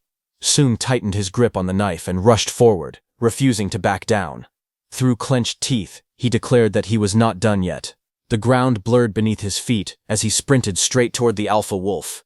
In a flash, he slid under the beast's body and attacked the wolf's eyes with his knife. Green blood came out of the wolf's eyes. The alpha let out a painful cry, its jaws snapping as it thrashed violently. Using the opening, he kicked off the ground and forced some distance between them. The injured alpha regained its footing. It staggered and let out a weak sound before turning away. One by one, the rest of the pack followed it back toward the forest. Silence fell over the forest. Su Hong dropped to one knee, breathing hard. Sweat rolled down his face as he muttered that he truly thought he was going to die. Dingo broke the silence. He looked down and saw Dingo standing near him, wagging its tail. A faint smile appeared on his face. He called the little one a brat, and gently patted its head. The puppy closed its eyes happily under his hand. Softly, he told it to hang in there. With a quiet but firm voice, he promised that he would get revenge for it. After finishing organizing the basement, Su Hong immediately went out. He headed straight to the hardware store and the pharmacy. He wanted to at least complete the basic defenses before going to sleep. He had been awake for 68 hours without rest. As he walked down the street in his hoodie, he yawned and thought about the recent attack. Of all times, those maned wolves had to attack now. Still, he felt that maybe he had gotten lucky. If they had been real werewolves instead, he would not have survived at all. Thinking about it carefully, he realized he had been too careless. He had only focused on the monsters living nearby and completely ignored other possible dangers and variables. Since things had come to this, he decided he needed to act more carefully. After using a drone to conduct more ecological surveys of the area, he concluded that it would be better to expand the land and build a proper shelter. While he was walking down the street, Hyung, who was ahead with someone, noticed him, but Seung didn't notice them and continued thinking about his plans. He believed he could secure more land for farming and storing supplies. After that, he planned to build a moat to create a second line of defense. He also thought about installing more Bluetooth beacons to expand the reception range. Just then, Hyung called out his name. He stopped and turned his head in surprise when he heard his name and saw Hyung waving at him. Hyung asked why he was there. Seung replied that he had come to buy something. Hyung looked confused and asked what he was buying. Then he joked that Sung Hong had not come to buy weapons, had he? Seung was confused and asked Hyung why anyone would buy weapons at a hardware store. With a small smile, Hyung turned his head, telling Seung that he was not the one buying them. He pointed at the woman behind him and explained that one of their members wanted to buy weapons. Su Shang tried to summarize the situation. He said that Hyung had found a member near the hardware store and was trying to stop her from buying weapons. Hyeno admitted that was true, but said she would not believe him. Hearing that, Su Hong asked Ying that if that was the case, why he did not just show her the summary he had received earlier. Ying replied that he had shown it to her, but she could not accept the truth about the wire disease. While they were talking, the woman kept staring at Su Hong silently, making him feel uneasy. He turned to Hyung, telling him that this person kept staring without saying anything. But suddenly, the woman pointed at him and said she remembered now. The woman realized who he was. She asked if he was the owner of the Tteokbokki restaurant. Song confirmed that he was, but before he could explain further, she looked surprised. She said that something about him had changed, and that the atmosphere around him felt completely different, but then she realized she had been rude and apologized. She then took out a business card and handed it to him. She introduced herself as Jo Soo-young. Song took the card and introduced himself as Kang Song. But when he looked at the card, his eyes widened in surprise. He realized that she was a doctor. The card showed that she worked at Calip's hospital. After finding out that she was a doctor, he decided to explain things to her properly. Just like he had done with Hyungjun and Mi-kyung before, he began teaching her the basic knowledge about Sura. However, she thought for a moment, and honestly said that she did not really want to get involved. She said that if someone tried to look at the game world in a scientific way, there would be no clear answer. Song agreed, saying that in the end, it was just a game. She agreed, and said she understood that part. Then she said there was something else she wanted to know. Song asked her what else she wanted to know. She looked at him carefully, and suddenly asked if he was actually an awakener. Soo-hong was surprised by the sudden question. She explained that it was not anything specific, it was just that his explanation sounded very certain and confident. As she listened, that thought had come to her mind. He quickly laughed it off and denied it. He thought to himself that Mi-kyung was sharp, and this woman was just as sharp. She then said that his explanation had helped her a lot, and felt trustworthy. Hearing that, Kyung, beside her, asked about the difference between himself and Seung. She looked at him and asked if he was seriously asking that. Then she calmly said that he and Song were simply on different levels. She called out to Seung, and with a bright smile, she reached out her hand and said that they should be friends. Seung shook her hand and left from there. The next day, Soo-hong sat at home and let out a small laugh. He looked at the weapon in front of him and said that it was just a spear blade attached to a shaft, but it looked pretty decent. He felt satisfied and said that with this, his main equipment was finally complete. He called out to Dingo. Little Dingo barked in response. He then told Dingo that today they were going to avenge its mother. Hearing that, Dingo got very excited and panted heavily. He squeezed Dingo's cheeks and told him that even if it was not really revenge, if someone found their hideout, they had to hunt them down and kill them as soon as possible. He asked if it understood. He said that today it had to do its part too. Dingo barked in response. Later, wearing a helmet and protective gear, he stepped into the forest with Dingo, which was now also wearing a mask. He looked ahead and noticed something strange. There were only 4 maned wolves. He also could not see the alpha wolf. He crouched down in the bushes and began to suspect something. Then he looked ahead and saw an owlbear holding the alpha wolf in its claws and biting into it.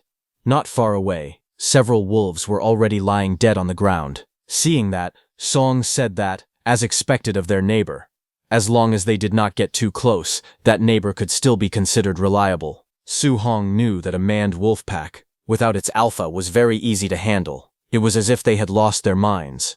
Without a leader, their teamwork became terrible, making it possible to defeat them one by one. Hiding behind a rock, he waited for the right moment. When one wolf rushed forward, he moved quickly. He threw a net and trapped one wolf, saying that this was how it was done. The wolf struggled inside the net, growling and snapping its teeth. Soo-hong told it to calm down and said he would end its suffering right away. He raised his spear and stabbed down. The wolf let out a sharp cry before dying. A system message appeared, saying that he had defeated a maned wolf and gained 3 points. When the remaining wolves saw that, they showed their teeth and growled angrily. They slowly moved around him, trying to surround him. He did not panic.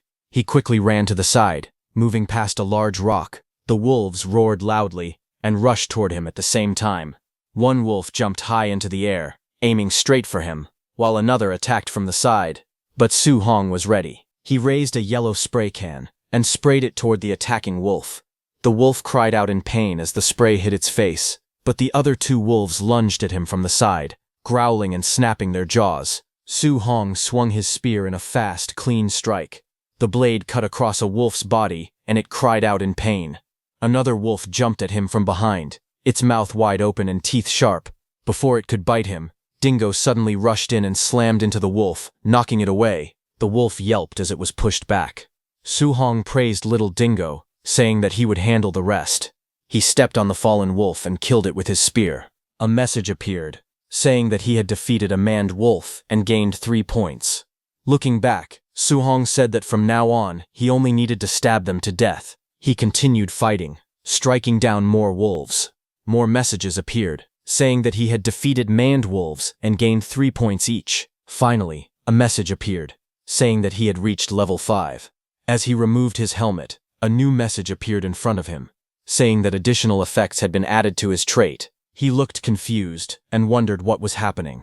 New information appeared. It said that the dimensional door had gained transparency, meaning it would become invisible to other people. Another message explained that the dimensional door could now project what was on the other side. It would show the scenery beyond, and he could hear sounds from that place, but only one way. He was surprised that new effects had been added to his trait.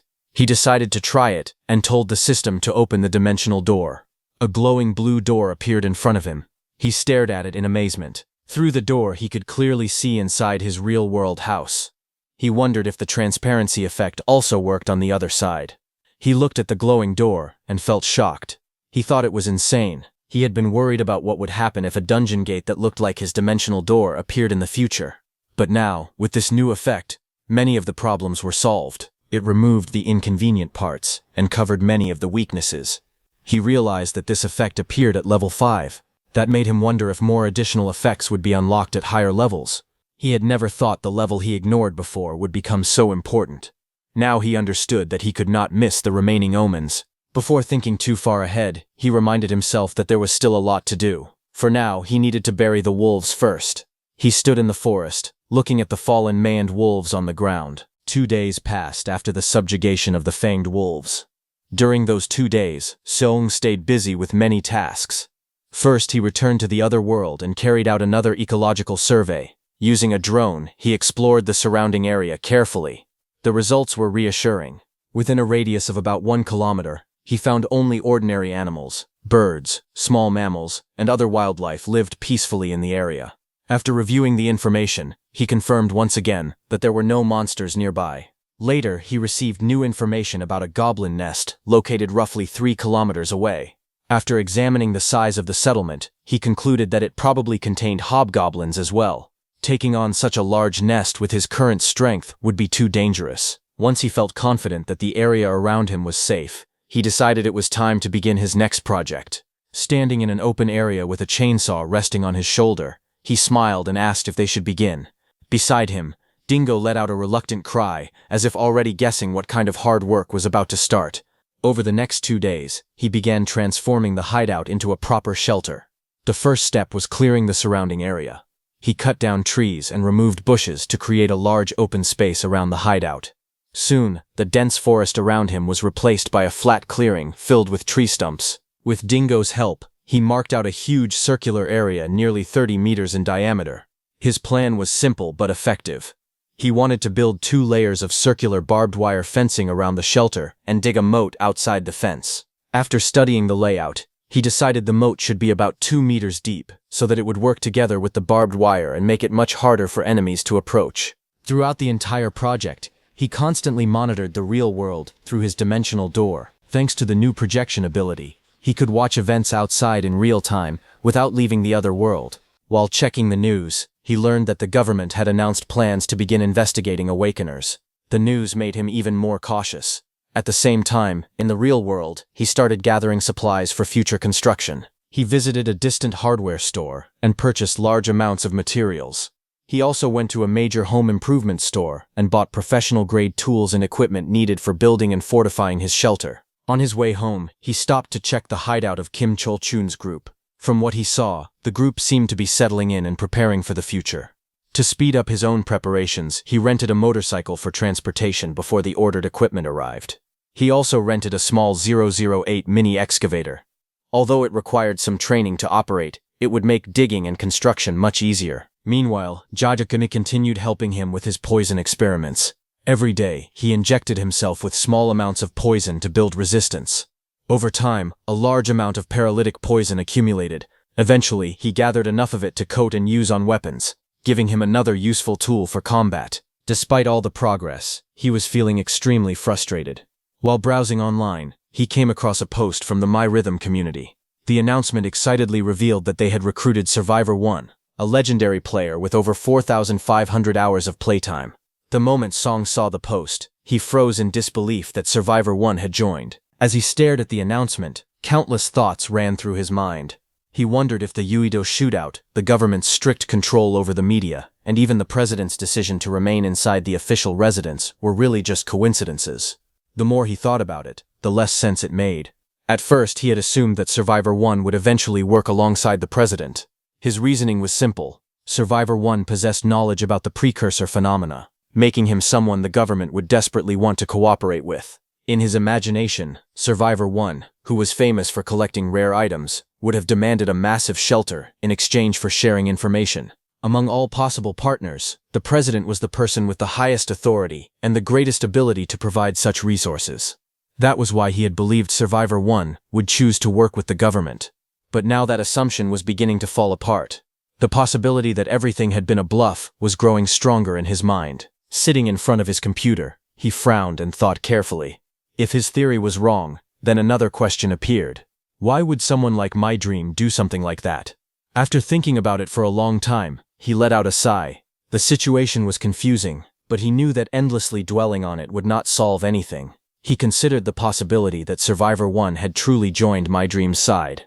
If that was the case, then he would have to change his own plans as well. With that thought in mind, he went to a PC cafe and sat down in front of a computer. The first thing he did was create a new Score ID and a new VR ID. He wanted to contact someone without revealing his real identity. After finishing the setup, he sent a message to an unknown account. "See you in VR chat." As soon as the message was sent, he wondered if he would receive a reply immediately. If the response came too late, he would have no choice but to postpone his plan. But the reply came almost instantly. My Dream responded that very few people knew his W Score ID. Despite that, he agreed to the meeting without hesitation and simply asked where he should go. Seeing the quick response, Su Hong was surprised, wondering if My Dream spent all his time online because the reply had come so fast. He told My Dream to meet in a private VR chat room called the White Room. My Dream asked whether he needed to turn on a VR device. Fernatir replied that it was unnecessary because he was only using a desktop computer. My Dream immediately agreed and said he would enter right away. Watching the conversation, Song narrowed his eyes. He wanted to find out whether My Dream was truly who he claimed to be or just an imposter. Without wasting any more time, he logged into VR chat and entered the White Room. A notification soon appeared, announcing that player My Dream had entered the room. Moments later, a man wearing a long coat and a wide-brimmed hat appeared in the empty white space. He calmly thanked Song for the invitation and greeted him casually. Song returned the greeting, but My Dream scratched the back of his neck and said this was not very pleasant. My Dream crossed his arms and complained that he had entered VR chat at Unknown's request, yet Unknown was still hiding behind an anonymous name. He also mocked the strange duck mask Song was wearing. Song simply apologized and replied that being friendly with him would not provide any benefits. Hearing that, My Dream smirked and asked whether that meant Song was a veteran player. Song gave a vague answer, saying that maybe he was, and maybe he was not. My Dream nodded and decided to test him. He declared that he would ask 3 questions. If Song answered all of them correctly, he would acknowledge him. Song immediately accepted the challenge and confidently told him to bring it on. The first question was about the maximum vertical jump height of a werewolf. Without hesitation, Su Hong answered that it was 3 meters. The second question asked about an owlbear's weakness. Su Hong looked surprised by how easy the question was, and instantly replied that its weakness was bright light. Satisfied so far, My Dream asked the final question. He wanted to know the evolution stages and forms of zombies. Su Hong calmly explained that zombies in Sura did not infect others. Instead, they consumed nutrients. As they gathered more nutrients, they eventually evolved into ghouls. Before reaching that stage, however, some of them would first become enhanced zombies. My Dream was satisfied with the previous answers, but then he suddenly asked a 4th question. He wanted to know how many precursor phenomena existed. Sung immediately pointed out that My Dream had promised to ask only 3 questions. He refused to answer and sarcastically asked whether My Dream would reveal such valuable information if their positions were reversed. Hearing that response, My Dream laughed. He was now convinced that Song was truly one of the veteran players. Song told him to stop talking nonsense. Song said that since the proof was enough, he asked My Dream to simply call Survivor 1. He even declared that if Survivor 1 was real, he would join him as well. However, My Dream smiled and said that he could not contact Survivor 1 at the moment. Song was completely baffled by the answer and asked what kind of nonsense that was. Instead of explaining, My Dream remarked that the weather was especially nice that day and said he had a feeling that something important was about to happen. Song stared at the screen in confusion. He wondered if My Dream had gone crazy. To him, it looked as though the man was deliberately talking nonsense to stall for time. As he listened to My Dream's strange words, a sudden thought flashed through his mind. His eyes widened in shock. He wondered if My Dream had been tracking his IP address the entire time. Before Sung could ask anything else, My Dream simply said goodbye. His avatar began dissolving into blue particles and disappeared from the white room. At the same time, Sung looked up and saw that in the real world, a well-dressed man had entered the PC cafe, accompanied by several bodyguards. A receptionist greeted them politely, but the man ignored the usual procedures. He immediately ordered 2 of his bodyguards to block the entrance. The receptionist was stunned by the command and could not understand what he was planning. Trying to help, she explained that customers who wanted to pay for computer time should go to the counter. However, that man calmly refused. He put on a pair of gloves and explained that they had not come to play games. They were there to find someone. That man used his power, and with glowing red eyes, he looked at the receptionist and asked her to cooperate for a moment. Under the influence of his strange mental ability, the receptionist immediately agreed without resistance. Watching this happen through the computer screen, Su Hong's expression changed. He quickly realized that the man was most likely a mental-type awakened person. If that was true, then the situation was extremely dangerous. Song knew he had to act fast. The moment he was discovered, he would become nothing more than a puppet under the man's control. Without wasting another second, he stood up from his seat and looked toward the restroom area. As he hurried away, he activated one of his abilities and silently commanded a dimensional gate to open. At the same time, the man with the red eyes continued searching through the PC cafe. He grabbed a man sitting at a computer, and while placing a hand on his shoulder, he activated his power and asked the man if he was unknown. The young man immediately denied it, saying no. Then the man's bodyguards signaled that they had found nothing. Seeing that, the man with the red eyes clicked his tongue in annoyance and concluded that there was only one place left to search. He walked into the restroom and calmly greeted Unknown, saying it was nice to finally meet him. He then told him to stop hiding and come out. When no one appeared, the man guessed that Unknown might possess a stealth-type ability. He explained that he had dealt with stealth-type monsters before and knew several ways to expose them. To prove his point, he filled a bucket with water and began splashing it around the restroom. He explained that moisture would stick unevenly to an invisible body, revealing its location. He added that if he managed to grab the hidden target even once, the game would be over instantly, saying that he even tapped the wall to check. Seeing that, Su Hong felt relieved that he had opened his dimensional gate flat against the wall instead of leaving it exposed. Watching the suited man stand right in front of his dimensional gate, Su Hong felt a chill run down his spine. That was too close, and he was almost caught. A moment later, the suited man finally understood the truth. Song was not using a stealth-type ability at all. The man immediately picked up his radio and contacted his subordinates, telling them that their target was using a movement-type ability that allowed him to travel through space. He ordered them to search the entire area at once. He stressed that Song was a very important target and promised a huge reward to anyone who could capture him alive. As he waited for a response, the man could not help but laugh bitterly. In the real world, he had been wealthy, and inside the game, he had lived like a gentleman. Yet now, he was trying to create the perfect slave to match his own abilities. Thinking about it made him feel pathetic. Meanwhile, Song sat quietly behind the dimensional gate, holding his spear and applying poison to it. He thanked My Dream in his heart. For a long time he had been unable to make up his mind, but after everything that had happened, his doubts had disappeared. He remembered all the hardships he had suffered, and all the choices he had hesitated to make. Now, however, his determination was stronger than ever. He came out of his dimension and walked toward the man. From that moment onward, he decided that he would no longer hold back. By his own standards, anyone who came after him would be treated the same way they treated him. With killing intent rising in his heart, Song made his decision. He would answer fire with fire. The suited man continued thinking carefully. He wondered which veteran player Unknown really was. He thought that even if Unknown's ability was mainly focused on movement, after spending so much time inside the game, he was convinced that Unknown was hiding something more. As he stood at the sink deep in thought, he suddenly heard a calm voice behind him. Su Hong had silently appeared behind him, holding his spear covered in poison. He greeted the man, catching him completely off guard. The suited man froze in surprise and tried to turn around quickly, but it was already too late.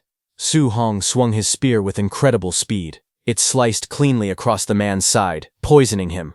The poison spread across the suited man's face, making him realize with shock that the person standing before him was truly unknown. Before he could react, Su Hong struck again. He slammed the man's head into the wall with tremendous force and coldly told him that he had never given him permission to turn around. Su Hong then asked him how it felt to be poisoned. The suited man tried to speak, but Su Hong immediately cut him off and warned him to stay silent. Gripping the handle of his blade, Song explained that neither the apocalypse nor the tutorial had even begun yet. He cut off the man's belt, from which a gun was hanging, and explained to him that the killer system had not been activated yet. That meant there would be no punishment if he killed him before the tutorial began. The suited man let out a painful groan as Su Hong held the knife against his throat. He understood the situation immediately and stopped struggling. Seeing that, Su Hong coldly remarked that this was what he expected from a true veteran who could grasp things so quickly. The poison had already spread through the man's body, leaving him fully conscious but completely unable to move. Looking down at him, Xiong asked why he had used Survivor No. 1's name and targeted innocent people.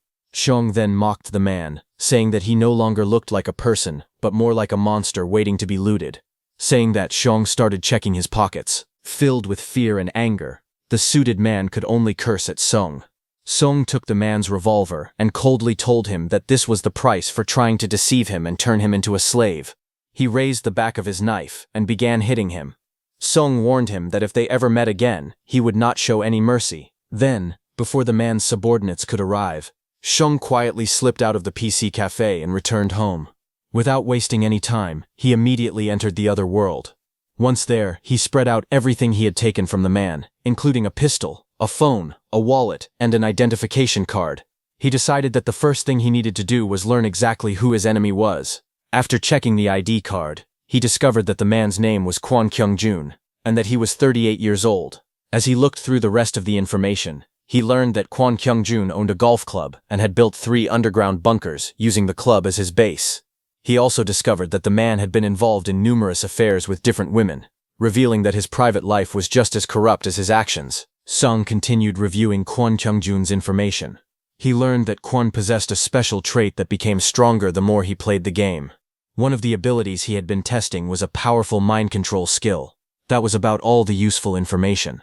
But Su Hong knew that, in survival life, simply spending more time playing did not normally guarantee stronger traits. He began thinking about his own ability. If the main goal of survival life was survival, then his veteran trait was practically a cheat. The more experience someone had surviving the game, the more valuable that trait became.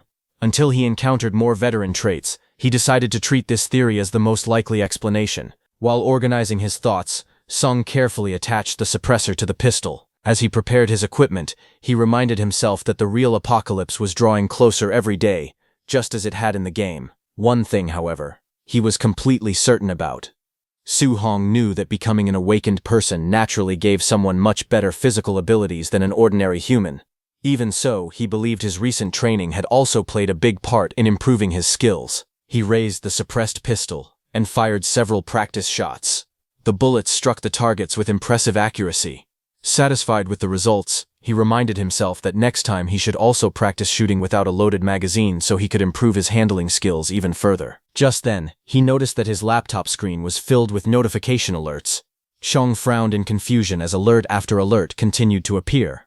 He stared at the glowing screen and wondered why there were so many notifications. As Su Hong looked at the flood of notifications, he quickly realized they were all talking about strange events happening at Gyasan. People were posting that monsters had been spotted there.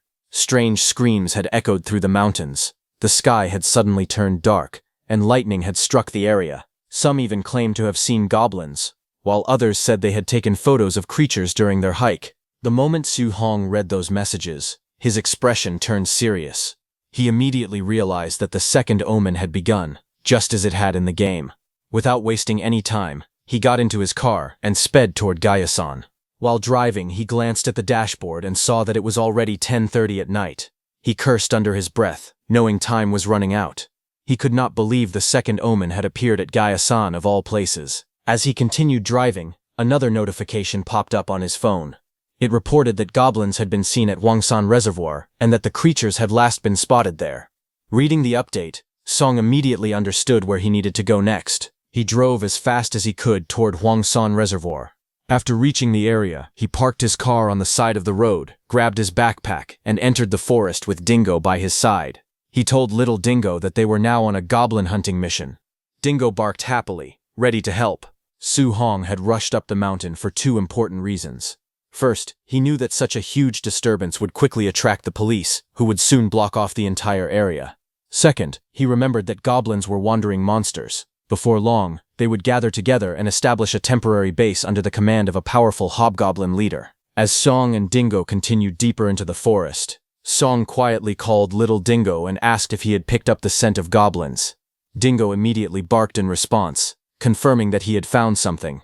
Little Dingo suddenly stopped and sniffed the air carefully. Then Dingo barked loudly and sprinted through the forest at full speed. Watching the excited Dingo race ahead, Su Hong realized that Dingo had truly found the goblin's trail. Without hesitation, he ran after him, following Dingo deeper into the forest toward their target. Su Hong chased after Dingo as fast as he could, struggling to keep up with the energetic Dingo.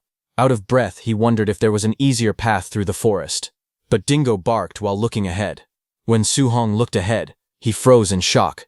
He saw several goblins lying on the ground along with multiple injured police officers. The scene was far worse than he had expected. He quickly forced himself to stay calm and rushed toward the nearest officer to check his condition. After placing a hand on the man's chest, he felt a faint heartbeat and let out a sigh of relief. Thankfully, the officers were still alive. Su Hong carefully examined the injured police officer and noticed that there were no serious external wounds. After checking more closely, he realized that the officer had only been paralyzed by poison. Looking at the empty holster, he wondered who had taken the officer's gun. He guessed that it had probably been taken away the moment the goblins attacked. Judging by the officer's condition, Su Hong concluded that the poison would wear off after 20 to 30 minutes of rest. Next, Su Hong turned his attention to the dead goblins. As he inspected one of the bodies, he found several bullet holes, proving that the police had used their firearms during the battle. That only made him more confused. If the police had already been fighting for their lives, why would someone take their guns in the middle of such chaos? As Su Hong looked over the battlefield, a sudden thought crossed his mind. He wondered if there was a gold goblin among the group. If there really was one, he could not afford to let it escape. Song made up his mind. He borrowed a police officer's phone and immediately called 119. He also sent a message with their exact location and asked the responders not to leave the goblin bodies behind.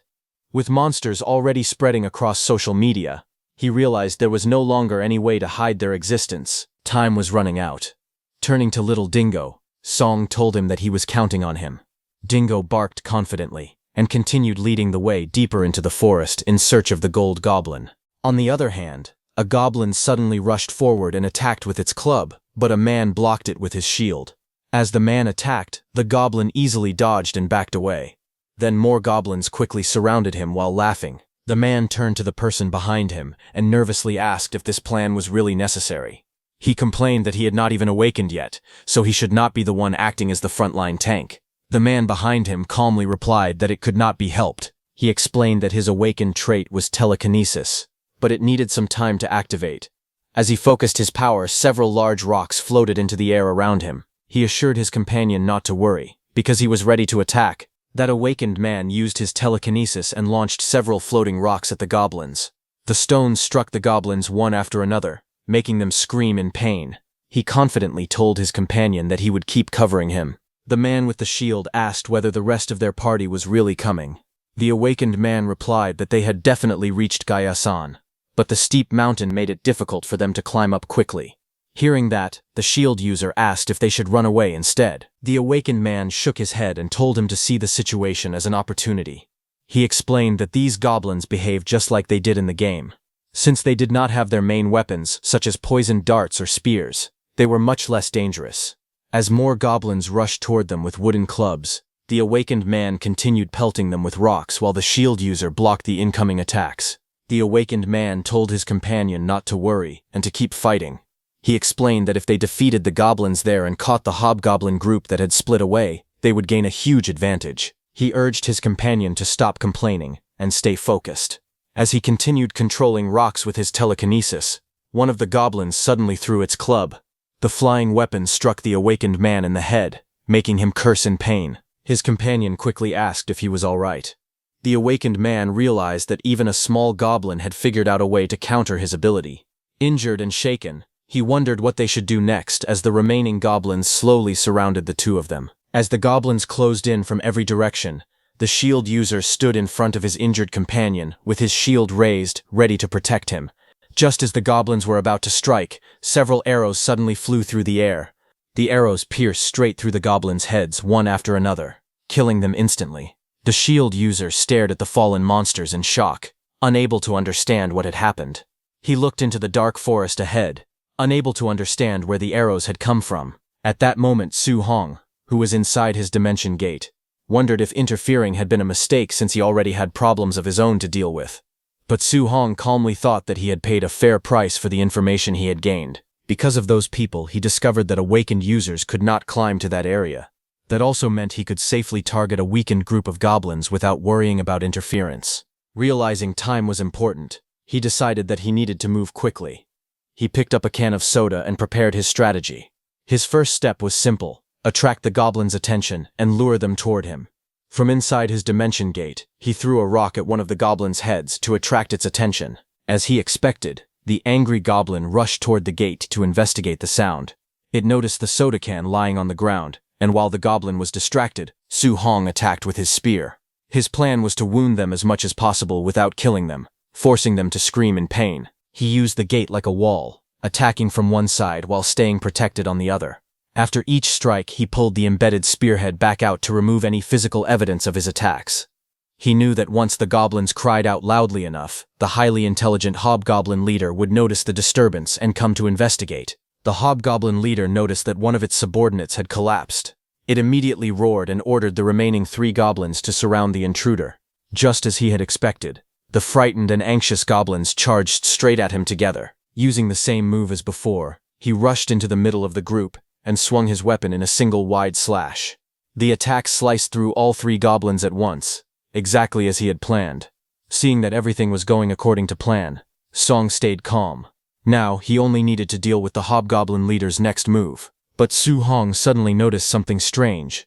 Confused, he stared ahead, and to his surprise, the gold goblin was running away. Realizing the situation had changed, he decided there was no point in holding back anymore. He resolved to fight with everything he had. The hobgoblin leader immediately charged at him with its heavy club raised high. Su Hong knew the battle was extremely dangerous, but he had no other choice except to face it head-on. The hobgoblin swung its club with tremendous force and attacked. Song used his blade to block it, but the attack was so powerful that it sent Song crashing backward into a tree. He groaned in pain as he struggled to recover from the powerful blow. The blow left Song badly injured. Blood dripped from his mouth as he thought the attack hurt far more than he had expected. His vision became blurry, and he struggled to stay conscious. The hobgoblin raised its massive club and charged in to finish him with one final strike. Just as the attack was about to land, a system notification appeared. It announced that his health had dropped sharply and that the survival craving skill had been activated. Instantly, a golden glow surrounded Su Hong's body, and his eyes began shining with bright golden light. As the hobgoblin's attack came, he easily dodged it. With the survival craving skill active, Su Hong's speed and reflexes increased dramatically. He instantly rushed toward the gold goblin shaman and took out his gun. He fired a shot at point-blank range, killing the gold goblin with a single bullet. After eliminating the gold goblin, he calmly ordered the gate to open and quickly collected the first round of loot before the monsters could react. At that moment, the furious hobgoblin roared and charged at him with its club raised high. Su Hong stayed calm, drew his shotgun, and fired. The blast struck the hobgoblin, and several projectiles pierced its body, making it stagger. The hobgoblin immediately fell to its knees, groaning in pain. Su Hong walked up to the hobgoblin and asked if it thought it could win just because he had let it hit him. With the power of survival craving still flowing through him, Su Hong rushed forward and launched a fierce attack. His fast slashes cut deep into the hobgoblin, forcing it to cough up green blood. With that, the battle ended. System notifications appeared before Song, announcing that he had reached level 6, gained 18 stat points, and unlocked a new skill called Terrain Sense. Relieved, Suong let out a long breath. He looked and saw that his new skill allowed him to sense and react to everything within his field of view. Remembering how useful it had been during the early stages of the game, he knew it would greatly improve his chances of survival. He also received a new pair of gloves that increased his dexterity by 2. He smiled, realizing that the loot counted as item drops just as he had expected. Just then, a loud alarm suddenly rang out, and someone shouted that it was over there. Hearing that, Su Hong looked back and saw some lights. Seeing them, he wondered if the search party had already reached that area. Without wasting any time, he decided to collect everything he had earned. He opened his gate, gathered all the loot, and stepped through the portal. He planned to stay hidden in his shelter until the search operation was over. The next day, Su Hong slowly woke up in his hideout. Little Dingo happily licked his face, waking him completely. Looking at the time, he realized he had slept for an entire day after the exhausting battle. As he got out of bed, he reminded himself that from then on, he should never force survival craving to activate unless it was an absolute emergency. The skill had saved his life, but the after effects were too dangerous. But before heading out again, he decided to inspect the loot he had collected from the Gold Goblin. After checking the loot, Su Hong realized that the Golden Goblin had dropped much better rewards than ordinary monsters. The pair of revolvers was valuable, but the item that caught his attention the most was a strange knife. A system window identified it as a mithril knife, an indestructible weapon. He was surprised because he had never expected to find an indestructible weapon so early. Even better, it was completely unaffected by the deadly metal death plague, making it even more valuable. However, something about the knife felt strange. He wondered why an ordinary goblin would be carrying a weapon worth 100 points in the shop. As he examined it more carefully, he noticed that the blade's surface was uneven and covered with tiny bumps. The strange texture made him pause. A sudden thought crossed his mind. As he continued examining the mithril knife, he began thinking about where it had come from. He wondered if the goblins in the other world actually used metal weapons. Considering how primitive their civilization was, he believed it should have been impossible for them to forge such weapons on their own. Then another possibility came to his mind. He wondered if the goblins had somehow gone through a mutation that allowed them to create advanced equipment. However, after thinking about it for a moment, he decided that the idea was probably too unlikely. He chose to put the mystery aside for now and focus on checking the rest of the loot. As he opened another loot bag, his eyes lit up in surprise. Inside, he found shadow grapes, a rare item that increased night vision. He immediately realized why the normally daytime active goblins had been able to move around so freely during the night. The special fruit had given them the ability to see clearly in the dark. After checking all the loot, he finally opened his status window. It showed that he had reached level 6 and now had 77 unused stat points.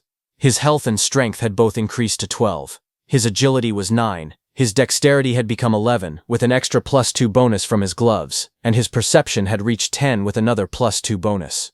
His skills now included Thirst for Survival and the newly unlocked Terrain Sense, while his special trait remained Open Dedicated Portal. Seeing his progress, Su Hong smiled and thought that his growth in the real world was much faster than it had ever been in the game. Satisfied that he had finished checking everything in the other world, he activated his portal and returned. The moment he stepped back into the real world, his phone suddenly regained its signal. Instantly, it was flooded with messages from several people, asking where he had been, telling him to call them, or asking him to come to the fitness center as soon as possible. Looking at the long list of notifications, he jokingly wondered if he had ever been this popular in his life. After reading the messages, he decided that his first destination would be the fitness center. Su Hong arrived at the fitness center and opened the door. Before he could even finish greeting his friend, he was warmly welcomed. Hyung and Mi Kyung rushed over and shouted happily that Su Hong had finally arrived. Hyung told Su Hong how worried everyone had been about him. Su Hong laughed awkwardly and apologized for making them worry. Looking around, Song noticed several unfamiliar faces. He asked who they were. Hyung smiled and introduced them as members of his party. He reminded them that this was Song, the owner of the snack bar they already knew about. The two newcomers politely introduced themselves. The young man said his name was Lee Kyung-hoon, while the young woman introduced herself as Kim Bo-ra. Song greeted them politely and introduced himself in return. After the introductions, Song remembered that Hyung had mentioned there would be one more person joining them. When he asked about it, Hyung explained that the last member had gone to a large camping gear discount store and would join them later. Soo-hong was surprised to learn that there was a large camping gear discount store nearby. Mi-kyung smiled and explained that it had only been open for about a month, so it was still brand new and equipped with the latest facilities. The conversation then shifted to the strange incident from the previous day. Hong asked if Song had watched all the news reports about it.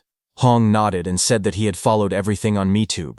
According to the reports, the doctor who had dissected the goblin found on Gaia Mountain had warned everyone to prepare for the end.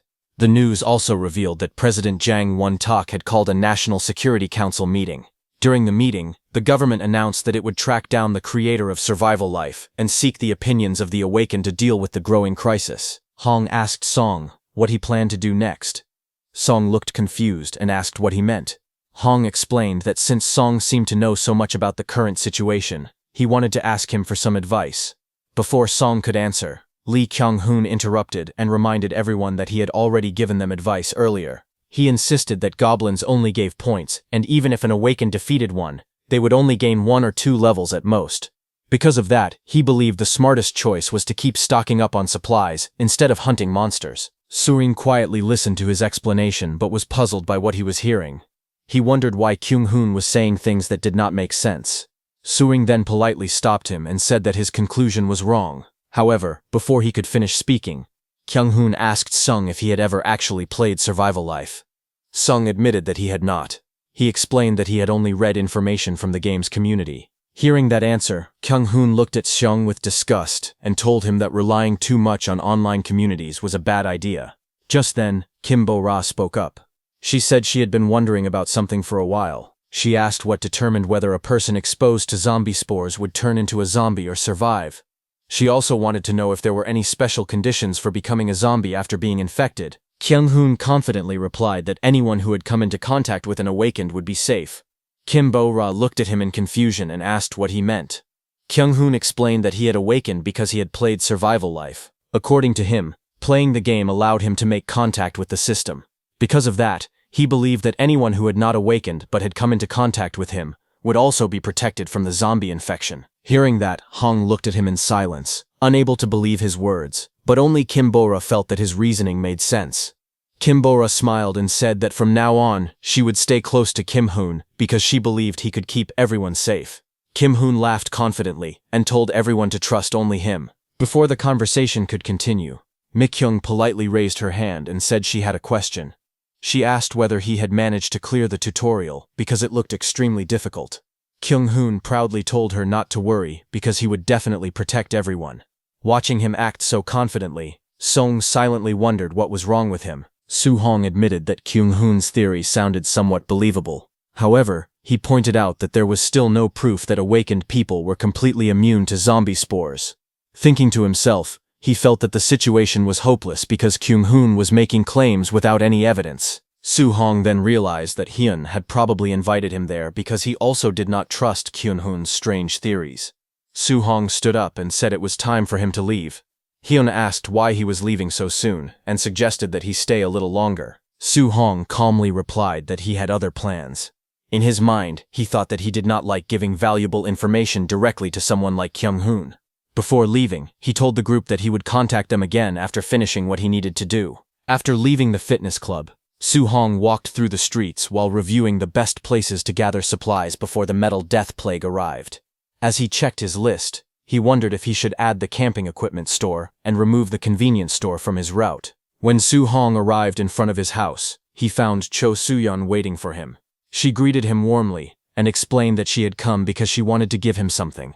She handed him a first aid kit and explained that it contained prescription painkillers and antibiotics. Soo-hong looked at the first aid kit in surprise and asked Cho Soo-yeon if it was really okay for her to give it to him. She smiled and replied that there was no reason she could not. She explained that if they ever ran out of medicine, they could simply get more. Then Cho Soo-yeon told him that she lived in Eden Villa, Unit 302. She added that her full address was written on a note inside the pouch. Confused, Soo-hong asked why she was giving him her address. She reminded him that relationships were based on give and take, and said they should know where each other lived. Soo-hong accepted her explanation and agreed that it sounded reasonable. Cho Soo-yeon then said she was planning to visit the director as well, so she needed to leave. Chung wished her a safe trip home. Before walking away, she turned back and reminded him not to forget the promise he had made. She also told him not to lose the note with her address. Su-hong watched her leave and quietly thought to himself that she was like a storm because of her energetic personality. After his intense second meeting with Cho Su-hong, time passed quickly once again. During that time, Su-hong traveled to many different places, buying all kinds of supplies and equipment that would help him survive. He also built a sandwich panel warehouse in the other world and filled it with the supplies he had gathered. After receiving the mini excavator he had ordered earlier, he spent every free moment digging and building a protective moat around his base. While Song quietly prepared for the future, the rest of the world became more and more chaotic. People gathered in the streets to protest, and arguments spread everywhere. Television programs were filled with heated debates as pessimists and skeptics argued endlessly about what was happening and what the future would bring. An emergency meeting was held at the United Nations as the crisis continued to grow. News reports spread across the world, claiming that the President of the United States would urgently visit South Korea to discuss the situation. However, the HSA soon detected something unusual. After noticing suspicious signs, they realized that all of their previous predictions had been wrong. The staff were shocked as warning alarms filled the control room. Then, a terrifying announcement was made. It revealed that after Nzombie Beta, even Nzombie Alpha was heading toward Earth. The news sent the world into panic as people realized that disaster was approaching. Just like that, 4 more days passed. By that time, Su-hong had arrived at Gamcheon port, where the final event involving the Russian ship was about to take place. He quietly looked over the harbor, knowing that another major turning point was about to begin. After making sure that no one was at the port, Su-hong entered an abandoned building to make his preparations. He activated his ability and opened a portal. He had come to such a dangerous place for one simple reason. Even though entering the Russian vessel meant risking infection and turning into a zombie, he wanted to obtain the additional guns hidden inside it. Su-hong knew that the zombie spores spread as tiny airborne particles that were impossible to avoid. Infection was inevitable for anyone who entered the area. Still, he remained calm. Whether he became a zombie now, or 5 days later, made little difference to him because he had no family waiting for him. He knew he could also choose to abandon the human world and live alone in the other world forever. However, he wondered what kind of life that would be. To him, surviving without his humanity had no real meaning. After checking everything one last time, Su-hong finished all of his preparations. Even so, he had absolutely no intention of dying. He believed that he had simply chosen a different path from everyone else. To him, it was a high-risk, high-reward decision, and that was what life was all about. As he waited, he looked at the latest patch notes on his phone. They stated that a 10-point weapon would be provided after the tutorial, zombie durability and tracking ability had been reduced, and the ways to earn points had been expanded starting with the arrival of Zombie Beta. Song guessed that the so-called 10-point weapon was probably just a simple ebony club. However, he wondered how much weaker the zombies had become, and what the new point acquisition methods actually meant. He also noticed that all of these changes would begin with the arrival of Zombie Beta. It almost seemed as if the administrator had known that the zombie apocalypse was going to happen from the very beginning. Just then, a loud notification sounded from his phone. Su-hong immediately realized that it had finally begun. Su-hong's phone received an emergency disaster alert. It warned that a tsunami was expected about 30 kilometers south of Busan's coast.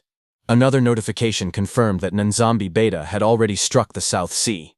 Realizing this, Song understood that the third omen had finally begun. Moments later, emergency sirens echoed across the coastline. Strong winds swept through the area as dark clouds covered the sky. The sea became rough, waves crashed against the shore, and fishing boats rocked violently in the harbor.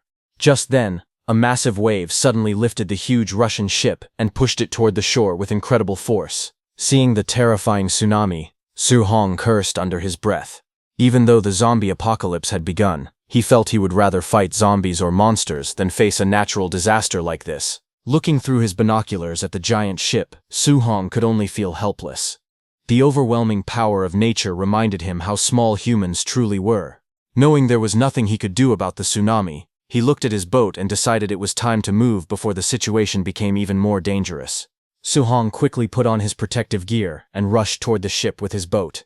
He knew he had to finish everything as fast as possible before government agents arrived and secured the area. He jumped off the abandoned building straight into the sea, started his engine, and headed toward the massive Russian vessel.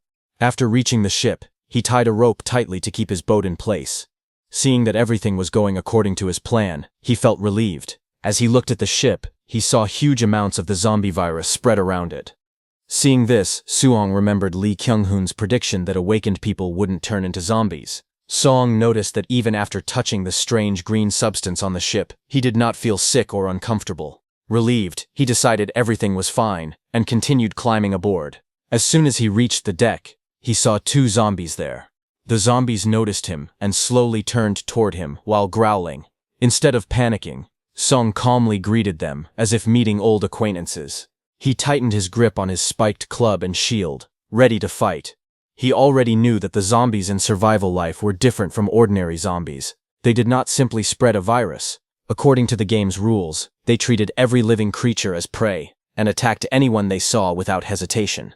Suong also knew that the zombies in survival life became stronger the more nutrients they absorbed. As soon as the 2 zombies charged at him, he hit them with his shield, warning them not to bare their teeth at him. He then swung his spiked club with full force. The heavy blow crushed one zombie's head in a single hit, while the other froze in surprise.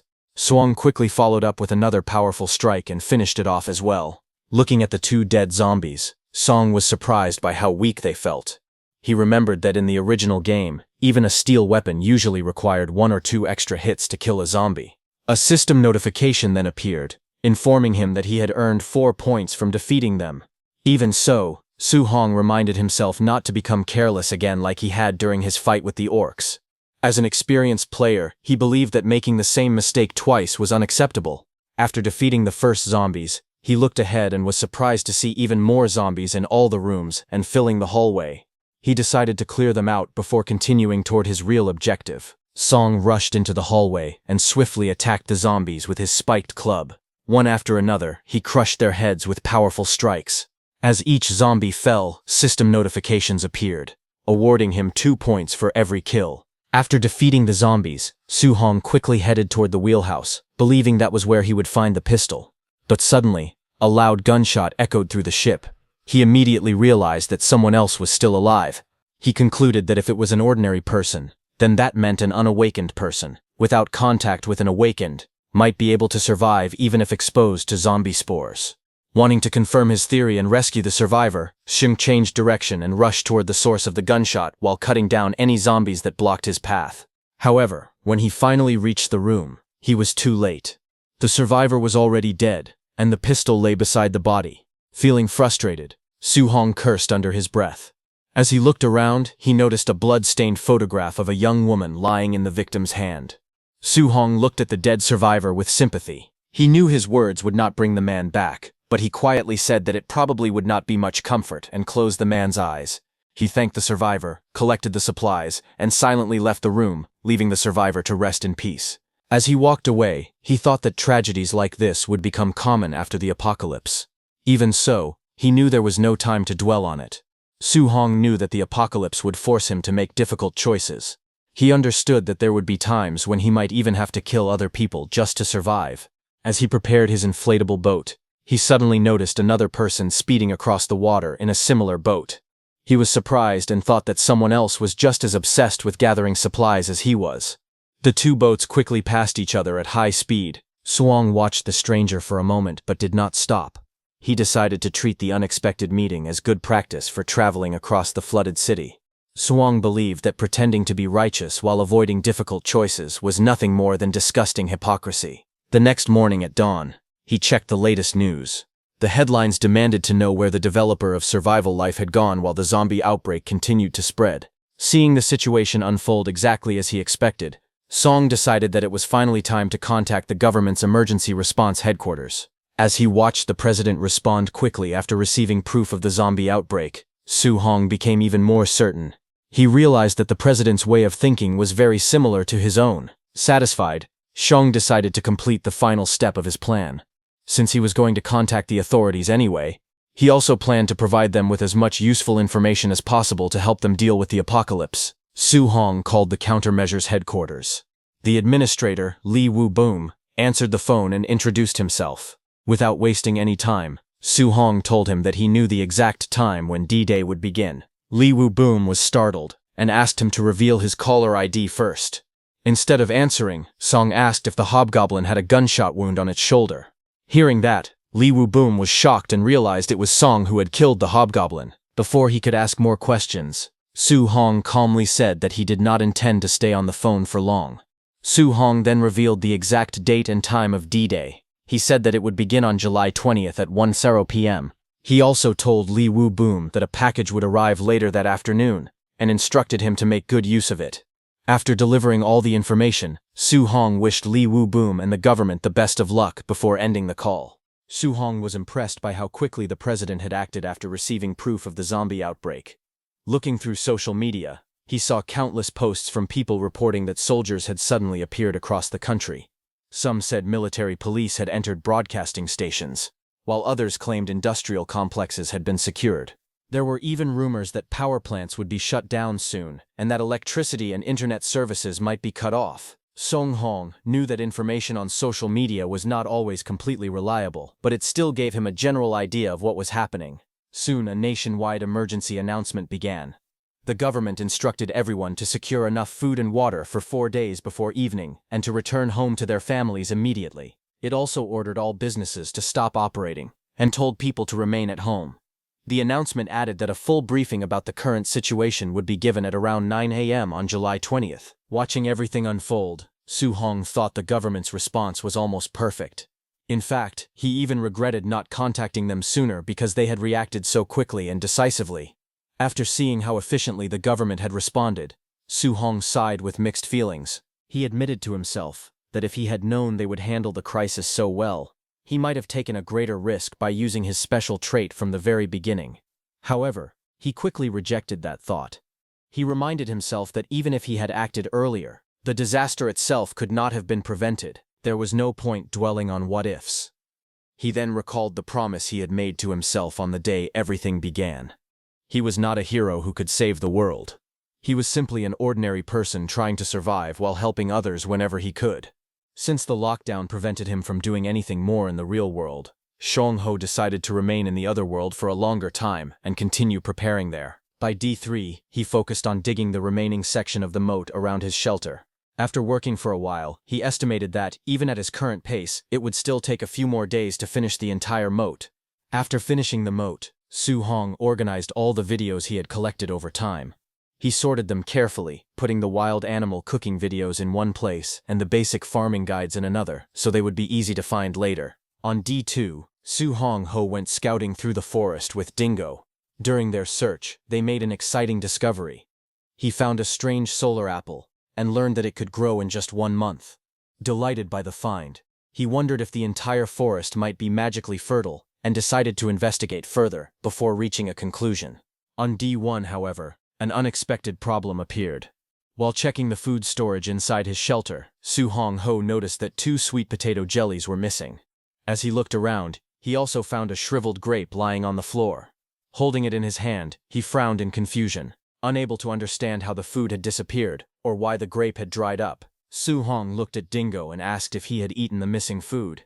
Dingo immediately shook his head, clearly denying the accusation. Su Hong Ho warned him that lying was not a good thing.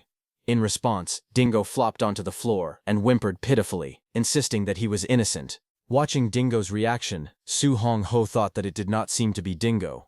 Dingo barked several times and walked up to the computer. Seeing that, Su Hong Ho realized that Dingo seemed to be telling him to check the CCTV footage instead. Thinking that Dingo might be right, Su Hong sat down in front of his computer and decided to review the security camera recordings. As he started searching through the footage, he suddenly noticed something unexpected and stared at the screen in surprise. After reviewing the CCTV footage, Su Hong discovered what had really happened. A small beetle-like creature named Pongdengi had entered the shelter through the doggy door with 2 other beetles.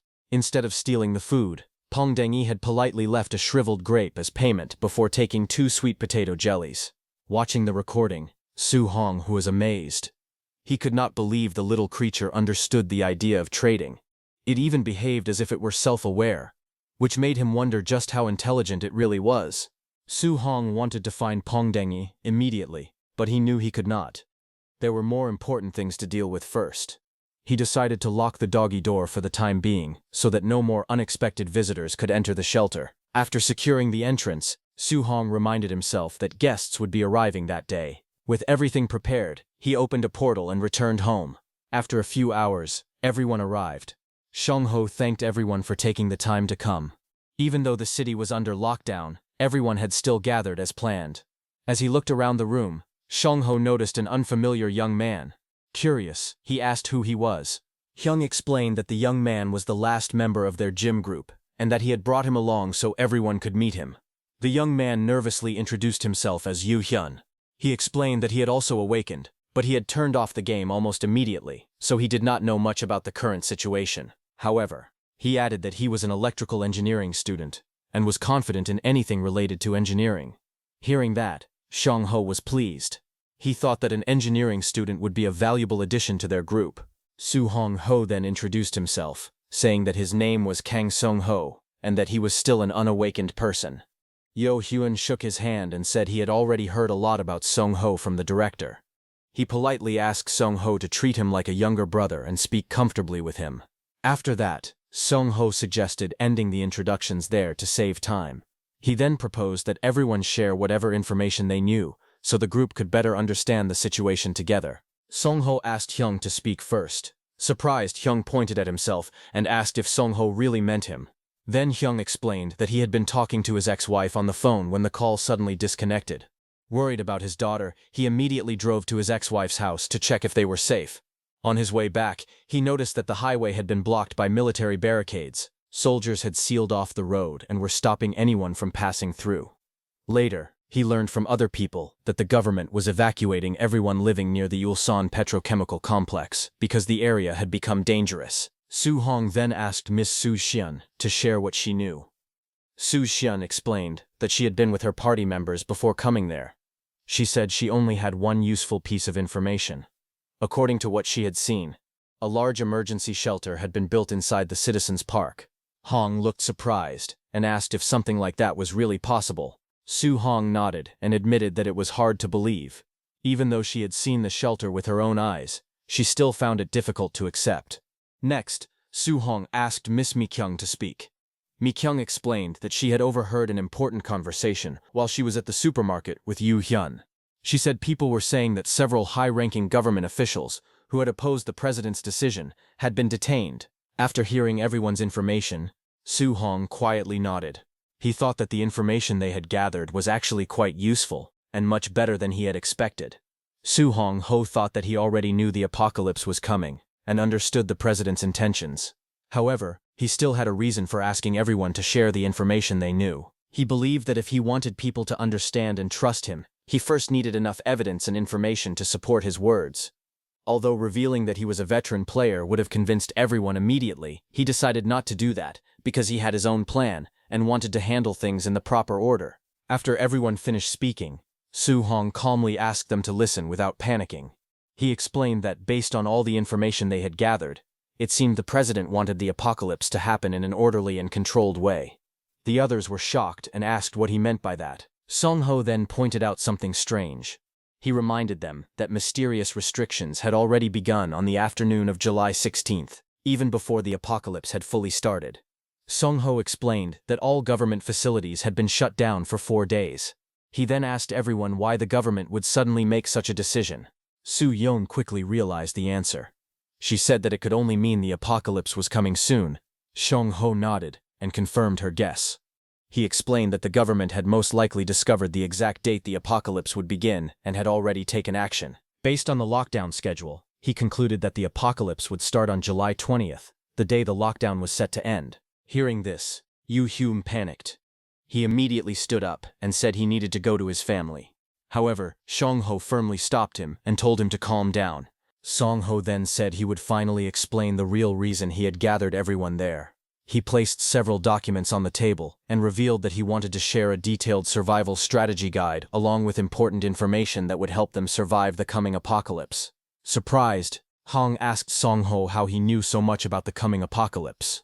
Song-ho replied that he had learned many things by watching Kimba Plover's videos. He then apologized to Mi-kyung for keeping that secret from her until now. Mi-kyung quickly shook her head and admitted that she had also hidden something from Kang Song-ho in the past, so she did not blame him. Song-ho smiled and told everyone that they were free to use the information he had shared in any way they wanted. However, he strongly advised them to follow the tutorial manual exactly, because it contained the safest way to survive. After the meeting ended, everyone left with the survival guides, and soon midnight arrived. Standing alone on the rooftop with Dingo, Song-ho looked up at the night sky. He reflected on everything he had done over the past 32 days. Although he had prepared as much as possible for the coming apocalypse, he admitted to himself that his preparations were still not perfect. Song-ho clenched his fist and reflected on his actions. He knew that the selfish choices he had made, even if he justified them as unavoidable, might one day come back to hurt him. Even so, he accepted everything he had done and felt no regret. A moment later, with bright streaks of light suddenly appearing, rockets shot across the sky. One after another, they struck the asteroid carrying the zombie virus with deafening explosions. Watching the terrifying scene through his binoculars, Su-hong muttered that, just as he had expected, the apocalypse had finally begun. He accepted that no matter how much anyone prepared, the disaster was unavoidable. When morning arrived, the lockdown was finally lifted. During that time, Song-ho completed his basic preparations. He strengthened his home by installing bulletproof glass and high-strength wooden doors. Afterward, he followed his usual morning routine. He injected a small amount of paralysis poison into his body and forced himself to exercise so he could increase his resistance to it. Although the poison caused green veins to spread across his body and made him sweat heavily, he continued doing push-ups. He struggled through the pain until he finally completed 300. Once his training was over, Su-hong changed into his combat gear. He put on protective armor, gloves, and the rest of his equipment. After preparing himself, he sat down and ate breakfast with Dingo. After finishing breakfast, he sat quietly with Dingo and waited for the promised time of 9 a.m. The room remained silent until the electricity suddenly came back on. Seeing the lights turn on, he immediately realized that everything had begun. Even Dingo woke up after hearing the sudden noise. A live emergency broadcast soon appeared on the television. President Jang Won-tak introduced himself and addressed the entire nation. Sung-ho listened carefully as the speech began. The president announced that emergency martial law would take effect at exactly 5 p.m. on July 15. He explained that the military had already taken control of major media stations, important infrastructure, and key highways to maintain order. Listening to the speech, Su-hong-ho felt that the government's response was surprisingly organized. The announcement was so well prepared that he could not help wondering if someone else could have orchestrated such an orderly apocalypse. Su-hong-ho let out a deep breath. A part of him had secretly hoped that the apocalypse would never happen, but now that it had become reality, he accepted that there was no turning back. He resolved to survive, using all the knowledge and experience he had gained from playing the game. Dingo barked excitedly, as if encouraging him. There were only 4 hours left before the zombie spores would fall to Earth. Sung-ho spent the first 2 hours inspecting the warehouse where he had stored his supplies. He also arranged all the equipment he would need after the metal death plague ended, placing everything at the training ground so it would be ready once he returned to reality. Just as he had expected, reality quickly turned into a living hell. Panic spread everywhere as people ran through the streets, desperately trying to survive. Many fought each other with everything they had, willing to do anything just to stay alive. Song-ho noticed that not everyone was trying to survive. Some people used the chaos as an excuse to act on the dark desires they had hidden for years. Believing they would die soon anyway, they decided to do whatever they wanted without caring about the consequences. At the same time, there were also ruthless people who killed others without feeling any guilt. Oh In-hak Ma Jong-in and their leader Kim Chol-jun came out of their car after hitting a man. Oh In-hak mocked the victim, lying in the middle of the road, saying it was foolish to stand there and get killed. Ma Jong-in agreed, saying that people needed to pass through the street. Leader Kim Chol-jun told the others that vehicles would become useless once the metal death plague arrived anyway, so hitting someone with a truck could simply be called bad luck. He then looked toward a nearby rooftop and spotted Song-ho watching everything from above. Pointing his baseball bat at him, he mocked Song-ho and challenged him, calling him a coward for staying on the rooftop instead of coming down. With cold eyes, Song-ho looked at Kim Chol-jun and the baseball bat in his hand, as Kim Chol-jun warned Song-ho not to turn into a zombie, otherwise he would simply kill him and turn him into points. To Song-ho, Kim Chol-jun's challenge sounded more like a declaration of war than anything else. He was briefly confused, wondering why someone would pick a fight in the middle of an apocalypse. Just then, a leaflet fluttered down near him. He looked up and saw an airplane flying overhead, dropping countless leaflets across the city. Song-ho looked up and was amazed to see that the government was still doing everything it could to protect the people, even at the very end. Song-ho quietly admired the government's determination. He thought they were remarkable people, far better than someone like himself. He believed that if more people acted with the same sense of responsibility, surviving the apocalypse would not be so difficult. However, he quickly reminded himself that human nature was different for everyone, and not everyone would choose to help others in such desperate times. After watching everything outside, Su-hong went inside to prepare himself. There were only 3 minutes left before the zombie spores would land. Looking at his motorcycle, supplies, and the cart carrying his gear, he quietly told himself that his preparations in the real world were finally complete. Even so, he could not stop worrying. He wondered whether the equipment he had gathered would be enough to use before the metal death plague arrived. He carefully reviewed the farming route in his mind once again to make sure he had memorized every step correctly. His eyes then fell on the watch on his wrist. For a moment, he wondered if he had forgotten to remove anything that was not made of magic metal before the metal death plague struck. After thinking about it, he smiled at himself and admitted that he was acting as if he had developed an obsession with safety. Song-ho took a deep breath and reminded himself that he had already done everything he possibly could. After putting on his helmet, he checked the time. It was exactly 1 p.m. He climbed onto his motorcycle and silently prayed that everything would go according to his plan. Moments later, the long-awaited moment arrived. The zombie spores had officially landed in South Korea. As the spores spread, chaos broke out almost instantly. People screamed and begged for help while staring in horror at those around them. Some watched in disbelief as ordinary people suddenly transformed into real zombies. One man clutched his throat in pain and let out a desperate scream. His body twisted violently as the infection took over. Within seconds, his eyes glowed red, and he completely lost his humanity. Around him, more infected people underwent the same terrifying transformation, growling as they became bloodthirsty zombies. As Su-hong sped through the streets on his motorcycle, the newly transformed zombies let out terrifying screams and immediately chased after him. They rushed toward the sound of the engine, but their numbers were much lower than he had expected. After observing them for a while, Su-hong quickly understood the reason. Most people had chosen to spend their final moments with their families instead of wandering outside. Because of that, many of the infected were trapped inside their homes. Just then, another thought crossed his mind.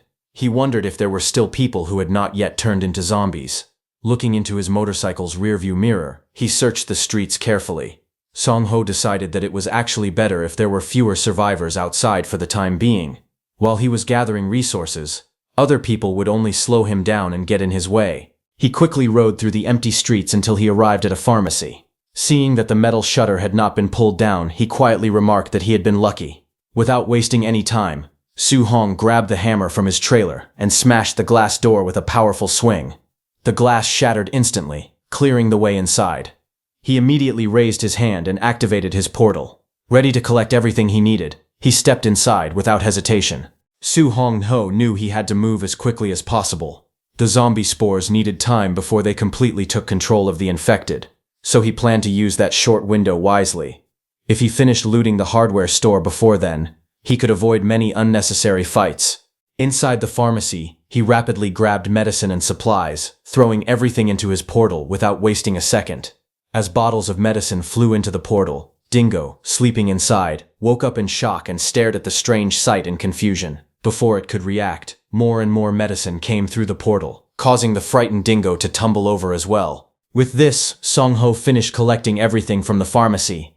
Looking at his watch, he realized he was still moving according to schedule. If he could maintain the same pace, he might finish gathering supplies much faster than he had expected. However, the moment he arrived at the next store, his excitement disappeared.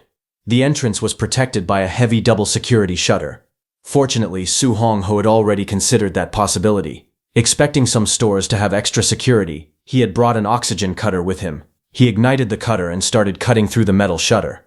But as soon as the flame roared to life, he realized it was much louder than he had expected. His expression immediately turned serious as he looked around. Although the game patch reduced the zombie's ability to detect living humans, it could not hide loud noises. Just as he feared, the zombies nearby heard the sound. One after another, they turned toward him and slowly began approaching.